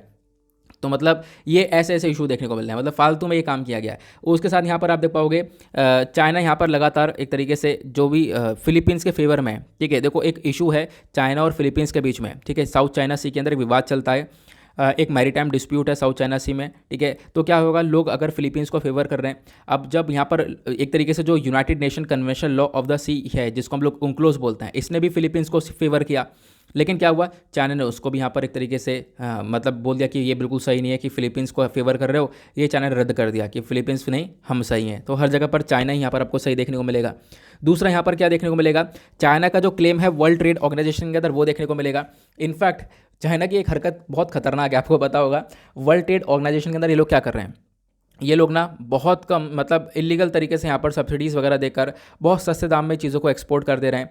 और साथ ही साथ यहाँ पर एक सबसे बड़ी चीज़ यहाँ पर क्या है ना, कि चाइना अपने आप को एक तरीके से डेवलपिंग बता कर इसने यहाँ पर काफ़ी सारे फ़ायदे उठा लिए हैं। ठीक है, WTO के अंदर, वर्ल्ड ट्रेड ऑर्गेनाइजेशन के अंदर यहाँ पर जैसे कि कोई डेवलपिंग नेशन है, ठीक है, या अंडर डेवलप्ड कंट्री है, तो उसको थोड़े से अलग से बेनिफिट्स मिलते हैं, उसको थोड़े से अलग छूट मिलती है। तो अपने आप को यहाँ पर WTO के अंदर अंडर डेवलपिंग बता कर इसने काफ़ी सारी छूट प्राप्त करी है, ऐसा भी देखने को मिल जाता है। तो ये मतलब हरकतें, अब ये पढ़ते जाओगे तो एक से एक बड़ी हरकतें देखने को मिलेंगी।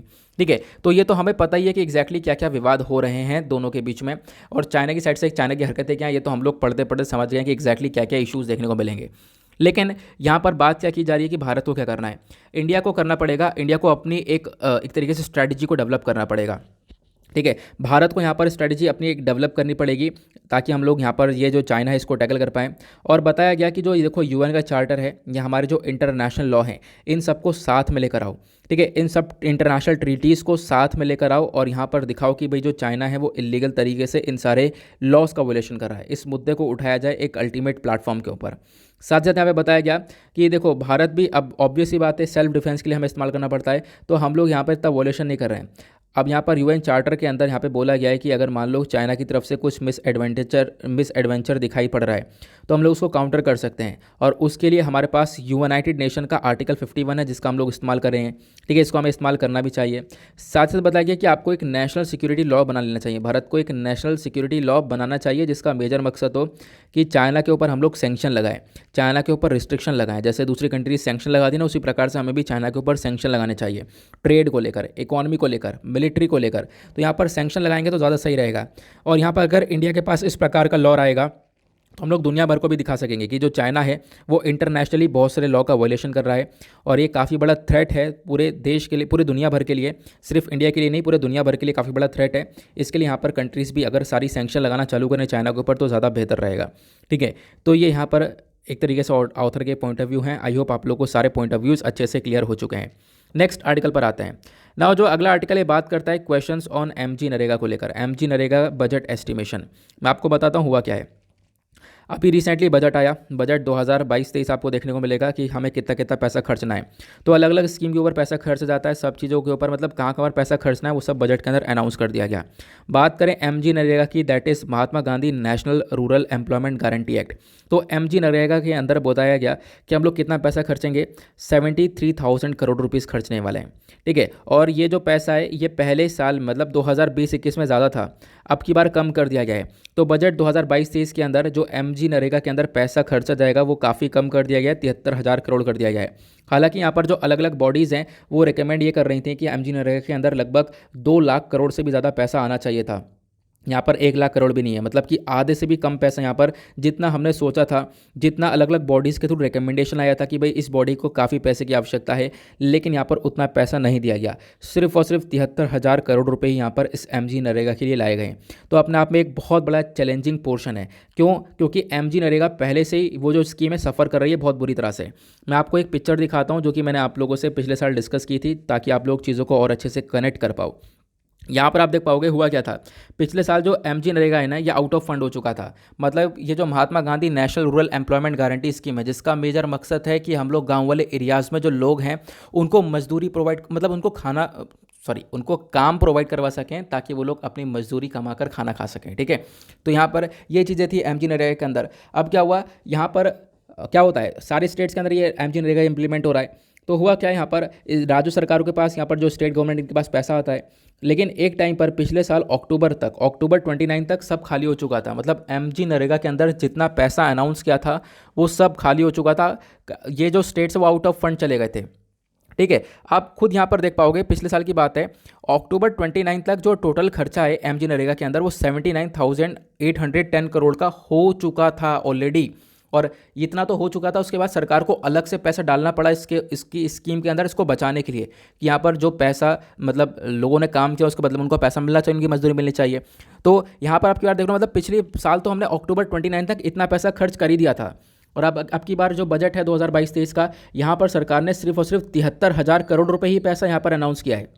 ये अपने आप में एक बहुत बड़ा चैलेंजिंग पोर्शन आने वाला है आने वाले टाइम पर, ठीक है। इनफैक्ट बहुत सारे राज्य नेगेटिव में चले गए थे। नेगेटिव मतलब उन्होंने जितना उनके फंड जितना आया था वो सब इस्तेमाल करने के बाद अलग से उनको बाहर से फंड खर्च करना पड़ा इस स्कीम के अंदर में, ठीक है। तो यहाँ पर यही कहना है कि पिछले साल तो 80,000 करोड़ तो सिर्फ अक्टूबर के अंदर ही अंदर खत्म हो चुके थे, अभी तो पूरा साल बाकी है। यहाँ पर आप कैसे ही चीज़ों को मैनेज करोगे नहीं पता, ठीक है। कैसे यहाँ पर फंड की कमी होने वाली है वो तो यहाँ पर आने वाले टाइम बताएगा कि कैसे यहाँ पर फंड की बहुत ज़्यादा कमी हो जाएगी, ठीक है। ये यहाँ पर ऑथर मेंशन करते हैं। क्लियर हुआ। तो एमजी नरेगा स्कीम क्या है पहले मैं आपको इसके बारे में बता देता हूं, क्योंकि फैक्चुअल इन्फॉर्मेशन है, प्रीलिम्स के बेसिस पर आपसे पूछा जा सकता है। एक लार्जेस्ट वर्क गारंटी प्रोग्राम आपको देखने को मिलेगा दुनिया भर का। इसको लॉन्च किया गया था 2 फरवरी 2006 के अंदर।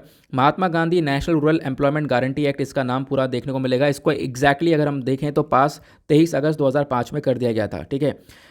उसके बाद यहाँ पर आगे ये वर्किंग में आता रहा। ऑब्जेक्टिव के बारे में बात करें तो यहाँ पर ये काम करता है कि लगभग गांव वाले एरियाज़ में लगभग जो व्यक्ति हैं उनको 100 दिन का काम दिया जा सके। ये मिनिमम है, उसको ज़्यादा कितना ही बढ़ा सकते हैं, तो 100 दिन का मिनिमम काम मिल जाए इनको, उसके बेसिस पर वो लोग काम कर सकें। अब ये काम कौन से लोगों को मिलता है? जो अनस्किल्ड मैनुअल वर्क हैं या लेबर वाली पोस्ट यहाँ पर देखने को मिलती है, ठीक है। अब सभी लोगों के पास यहाँ पर राइट होता है कि बिल्कुल वो लोग यहाँ पर इसके फॉर्म भरते हैं और उनका यहाँ पर इंक्लूजन देखने को मिलता है। उनको मिनिमम वेजेस के अकॉर्डिंग यहाँ पर मिनिमम वेजेस भी मिलते हैं, और बताया गया कि भाई जो वेजेस है वो बहुत कम हो जाएंगे।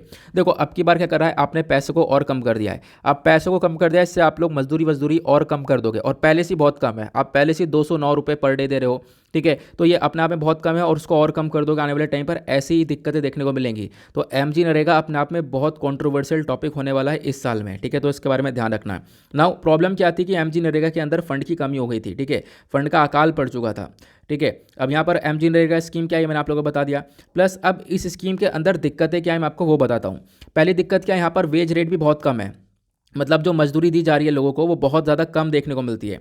इनफैक्ट जो नेशनल सैंपल सर्वे ऑफिस है इसके अकॉर्डिंग बात करें तो इसने यहाँ पर यह बताया कि जो वेमेन है, ठीक है, अगर हम लोग बात करें वेमेन को पर डे का 205 रुपया मिलता है और मेन को पर डे का 264 रुपया मिलता है। और यहाँ पर भी भेदभाव हो गया, अगर इक्वल लेता तो भी सही था, यहाँ पर भी डिस्क्रिमिनेशन देखने को मिल जाएगा, ठीक है। तो यहाँ पर बताया गया कि आप देख पाओगे काफ़ी डिस्क्रिमिनेशन, और साथ ही साथ यहाँ पर जो अमाउंट है ये बहुत ज़्यादा कम है, ठीक है। ये बहुत ज़्यादा लो वेज रेट है, ये यहाँ पर मेंशन किया गया। तो एमजी नरेगा के अंदर पैसा बहुत कम मिल रहा है। साथ साथ बताया गया फाइनेंसिंग इनएडिक्वेट है, मतलब पैसे की कमी पड़ जाती है बार बार इसके अंदर। ऐसा नहीं है पहली बार पड़ी हो, तो हमेशा पैसे की कमी पड़ती है। पैसे की कमी पड़ जाएगी तो इनके पास ये लोग पैसा दे पाएंगे, नहीं दे पाएंगे। तो मजदूर लोगों को अपनी जो पेमेंट है वो बहुत डिले मिलती है। हमने रिसेंटली डिस्कस किया था, महीनों लेट हो जाता है। तो महीनों के अंदर अगर हम बात करें काफ़ी डिले हो जाता है इसके अंदर, तो ये भी एक बहुत बड़ी प्रॉब्लम निकल कर आती है। साथ ही साथ यहाँ पर जो पंचायती राज इंस्टीट्यूशन है इनका कोई रोल ऐसा है नहीं, इनका भी तो रोल होना चाहिए था। इनका रोल यहाँ पर होना चाहिए था ताकि इसको ये अच्छी तरीके से और ये जो स्कीम है इसको एफिशिएंट वे में इसको इम्प्लीमेंट कर सके, लेकिन यहाँ पर इनका इतना अच्छा रोल देखने को नहीं मिलेगा, जिसकी वजह से यहाँ पर ये स्कीम कहीं ना कहीं फेल मार रही है आजकल, ठीक है। साथ ही साथ यहाँ पर क्या बताया गया, यहाँ पर बहुत सारा इनकम्प्लीट वर्क भी देखने को मिलेगा, ठीक है। लगभग यहाँ पर आप कह सकते हो कि एमजी नरेगा के अंदर बात करें बहुत सारे जो प्रोजेक्ट्स है वो इरेगुलर बेसिस पर आपको देखने को मिलेंगे, ठीक है। क्वालिटी ऑफ वर्क इतना अच्छा है नहीं, ठीक है। ज़्यादा जॉब्स यहाँ पर क्रिएट भी नहीं हो पा रही हैं। तो ये एमजी नरेगा के अंदर अपने आप में काफ़ी सारे इशूज़ है जिसको भी हमें यहाँ पर सही करना बहुत ज़्यादा ज़रूरी है। क्लियर हुआ। तो मैंने आपको वेज रेट का इशू बता दिया, वेज रेट का क्या है, प्लस यहाँ पर क्या आज के टाइम पर कंडीशन देखने को मिल रही है मैंने आपको बता दिया। अलग अलग रिपोर्ट के बारे में बताया गया, बहुत सारा अमाउंट के बारे में बताया गया। ये सारे अमाउंट पढ़ना मत, मतलब इसमें यहाँ पर कन्फ्यूज आ जाओगे, ठीक है। मतलब हाँ ऐसा ही होगा, कन्फ्यूज हो जाओगे और मतलब चीज़ें ध्यान में नहीं रहेंगी फिर। जो मैंने आपको बता दिया, ठीक है, बहुत इंपॉर्टेंट है, प्लस आप लोग लिख सकते हो, वो मैंने आप लोगों को कुछ फैक्चुअल इन्फॉर्मेशन प्रोवाइड करवा दी है। आगे चलते हैं हम लोग अपने टेक्स्ट और कॉन्टेक्स्ट पेज पर। मुझे ऐसा लगता है ना हम लोग यार ट्रैफिक एडिटोरियल वाला आर्टिकल आज भी डिस्कस नहीं कर पाएंगे, लेकिन कोई बात नहीं, आज डिस्कस नहीं कर पाए तो कर लेंगे। छोड़ेंगे नहीं यार, परेशान मत होना यार, उसमें कुछ भी नहीं है ऐसा इंपॉर्टेंट, मतलब जो भी बातें हैं उससे मैं आपको बताऊँगा, लेकिन ऐसे छोड़ेंगे नहीं, ठीक है। तो उसके लिए परेशान मत होना, टाइम बचता है अभी थोड़ा सा, तब हम लोग डिस्कस करेंगे। नेक्स्ट आर्टिकल बात करता है crisis in Ukraine's Donbas region. हो क्या रहा है हम लोग इसको समझते हैं। यहाँ पर आप लोग को यूक्रेन और रशिया देखने को मिलेगा, इधर रशिया है इधर यूक्रेन है। बात की जा रही है रशिया यूक्रेन को कब्जा लेगा, ऐसा यूएस ने बोला। यूएस ने बोला कि रशिया ने क्या कर रखा है, 1,30,000 सोल्जर्स फैला रखे हैं जो लाल लाल कलर के डॉट आपको दिखाई पड़ रहे हैं, ठीक है, ये रेड रेड कलर के डॉट सारे नज़र आ रहे हैं, ठीक है, ये यहाँ पर आप देख पाओगे रशिया का प्रेजेंस है, यहाँ सब पे रशियन ट्रूप्स हैं। रशिया ने एक तरीके से आप कह सकते हो इधर से चारों तरफ से घेर रखा है यूक्रेन को। कभी भी आने वाला कल हो या आने वाले कुछ सप्ताह हो या आने वाले कुछ महीना हो, तो कभी भी यहाँ पर रशिया कब्जा सकता है पूरे यूक्रेन को, ये यहाँ पर बताया गया। अब इसके पीछे यहाँ पर आप देख पाओगे इधर अमेरिका खड़ा हुआ है, ठीक है, अमेरिका यानी कि यहाँ पर यूरोपियन यूनियन वो नाटो का जो मेंबर्स है वो खड़े पड़े हैं। ये जो आपको ब्लू ब्लू डॉट देख रहे होंगे यहाँ पर ये नाटो के बैटल ग्राउंड्स देखने को मिलेंगे, ठीक है, नाटो यहाँ पर है, ठीक है, तो इधर आपको नाटो देखने को मिलेगा, इधर रशिया देखने को मिलेगा। तो यहाँ सभी जगह पर नाटो है, यहाँ पे नाटो फैल चुका है, तो रशिया ये चाहता है कि नाटो यहाँ तक ना पहुँचे, ये जो रीजन है हमारे कब्जे में आ जाए। इसी वजह से यहाँ पर रशिया चाहता है कि मैं इस पूरे एरिया को, इस पर्टिकुलर एरिया को कब्जा लूँ। फिर उसके बाद एक रीजन आपको ये देखने को मिलेगा, ये क्रीमिया वाला रीजन है, इसको ऑलरेडी यहाँ पर रशिया कब्जा चुका है साल 2014 के अंदर। लेकिन अब यहाँ पर एक और बहुत इंपॉर्टेंट रीजन है, उसके ऊपर ध्यान देना क्योंकि ये पूरा आर्टिकल उसी को लेकर है। यहाँ पर ये यूक्रेन का पोर्शन है, मैंने आपको बताया यूक्रेन कंट्री है। जब आप बॉर्डर देखोगे ना तो यहाँ पर एक छोटा सा रीजन है दोनबास। अभी जो दोनबास है यहाँ पे बहुत सारे सेपरेटिस्ट रहते हैं, इनका कहना है कि हमें अलग कर दो, ये यूक्रेन से अलग हैं, रेबल्स हैं यहाँ पर, ठीक है, ये कहते हैं कि हमें अलग कर दो, यूक्रेन की सरकार से अलग हैं, ठीक है। और यहाँ पर जो ये लोग हैं ये प्रो रशियन सेपरेटिस्ट हैं, मतलब रशिया की साइड में है ये लोग, ये आपको देखने को मिलेगा। तो यहाँ पर भी इन लोगों की साइड से रशिया को काफ़ी सपोर्ट मिलता है। तो बताया ये गया कि करना क्या चाहिए। जो यूक्रेन का दोनबास रीजन है उसके अंदर इशू क्या हो रहा है मैं आपको वो समझाता हूँ। देखो, मॉस्को ने 2014 में क्रीमिया को, मतलब रशिया ने 2014 में क्रीमिया को कब्जा है, आपको पता है। उसके बाद यहाँ पर जो प्रो रशियन रेबल्स हैं वो यहाँ पर फैल गए दोनस्क और लुहांस्क के अंदर, ये आपको दोनबास रीजन देखने को मिलेगा। मतलब दोनबास रीजन जो मैंने अभी आप लोगों को दिखाया, ये वाला इसके अंदर दो एरिया हैं, लुहांस्क और दोहांस्क करके आपको दो रीजन देखने को मिलेंगे। तो यहाँ पर क्या हुआ, ये जैसे यहाँ पर 2014 में रशिया ने इसको कब्जाया, यहाँ पर भी बहुत सारे लोग थे जो कि रशिया के प्रो आ गए, रशिया के साइड में यहाँ पर आपको बहुत सारे लोग देखने को मिलेंगे, ठीक है, वो क्लियर हुआ। फिर उसके बाद क्या बताया गया कि अब आप पे देख पाओगे क्या हुआ तब से ही। अगर हम लोग बात करें जो ये यूक्रेन है, यूक्रेन के अंदर काफ़ी सारे इश्यूज़ हैं, खासकर जो दोनबास वाला रीजन है वो अलग ही है। दोनबास वाले रीजन के अंदर बहुत सारे लोग हैं जो कि रशिया को सपोर्ट करते हैं। और अब यहाँ पर क्या है कि वो लोग बेसिकली क्या है, वो लोग मतलब पूरी तरह से सरकार से अलग हो चुके हैं। यूक्रेन की सरकार अलग है और वो जो दोनबास वाला रीजन है जो वहाँ पर लोग रह रहे हैं वो बिल्कुल अलग है, वो एक तरीके से प्रो रशियन है, ये आपको देखने को मिलेगा। इसी वजह से यहाँ पर अग्रीमेंट लेकर आए गए थे, एक आया था मिन्स्क 1 और मिन्स्क 2। मिन्स्क 1 अग्रीमेंट किया गया था सितंबर 2014 के अंदर, ठीक है, रशिया और यूक्रेन के बीच में अग्रीमेंट किया गया था सितंबर 2014 में। कौन सा? मिन्स्क 1। ये किया गया था किसके थ्रू? यहाँ पर आप कह सकते हो ट्राइलेटरल कॉन्टैक्ट था, मतलब रशिया यूक्रेन था और साथ ही साथ ओएससी बॉडी थी। अब इन्होंने यहाँ पर मीडिएशन किया, यहाँ पर फ्रांस और जर्मनी के मीडिएशन के माध्यम से, मतलब फ्रांस और जर्मनी ने यहाँ पर ये अग्रीमेंट करवाया था इन तीनों के बीच में। अब ये अग्रीमेंट के अंदर आप कह सकते हो चीज़ें बताई गई थी कि हम लोग इन डिस्प्यूट को संभालेंगे, बट ये अग्रीमेंट सही से आगे तक चला नहीं। ये तो मिन्स्क 1 था। अगर हम लोग बात करें यहाँ पर जो यूक्रेन है और रशिया है, मतलब यूक्रेन वाला रीजन आपको पता चल गया और रशिया बैक्ड रीजन आपको देखने को मिलेगा, इनके बीच में यहाँ पर ये अग्रीमेंट करवाया था। इन्होंने करवाया था कि यहाँ पर जो ये वॉयलेशन है, सीज फायर वॉयलेशन है, वो यहाँ पर एक तरीके से पूरी तरह से खत्म हो जाए। खासकर कौन सा रीजन मैं आपको दिखाता हूँ, ये यूक्रेन हुआ, ये दोनबास वाला रीजन हुआ। तो जो मिन्स्क 1 एग्रीमेंट था वो बेसिकली ये हुआ था कि यहाँ पर जो प्रो रशियन रह रहे हैं, ठीक है, आज के टाइम पर रशिया की सपोर्ट में, ठीक है, इनके बीच में और यूक्रेन की सरकार के बीच में अग्रीमेंट हो जाए और यहाँ पर ये जो मुद्दा है ये थोड़ा सा संभल जाए। इसको लेकर अग्रीमेंट तो हुआ था, लेकिन ये अग्रीमेंट भी अच्छे से इंप्लीमेंट नहीं हो पाया, ठीक है, ये आगे अच्छे से चल नहीं पाया, ये आपको ध्यान देना है, ठीक है। और मतलब जो सीज़ फायर डील है कि ये बोला गया था कि भाई यहाँ पर कोई भी गोलियां बड़े नहीं चलेंगी, लेकिन ऐसा कुछ हुआ नहीं, सीज़ फायर वॉयलेशन बार बार होता रहा, इस वजह से डील चली नहीं। फिर उसके बाद हम आते हैं फरवरी 2015 में। 2015 में यहाँ पर एक और एग्रीमेंट होता है मिन्स्क 2 अकॉर्ड, ठीक है, मिन्स्क 2 वाला। अभी तो मिन्स्क 1 वाला था जो कि फेल मार गया।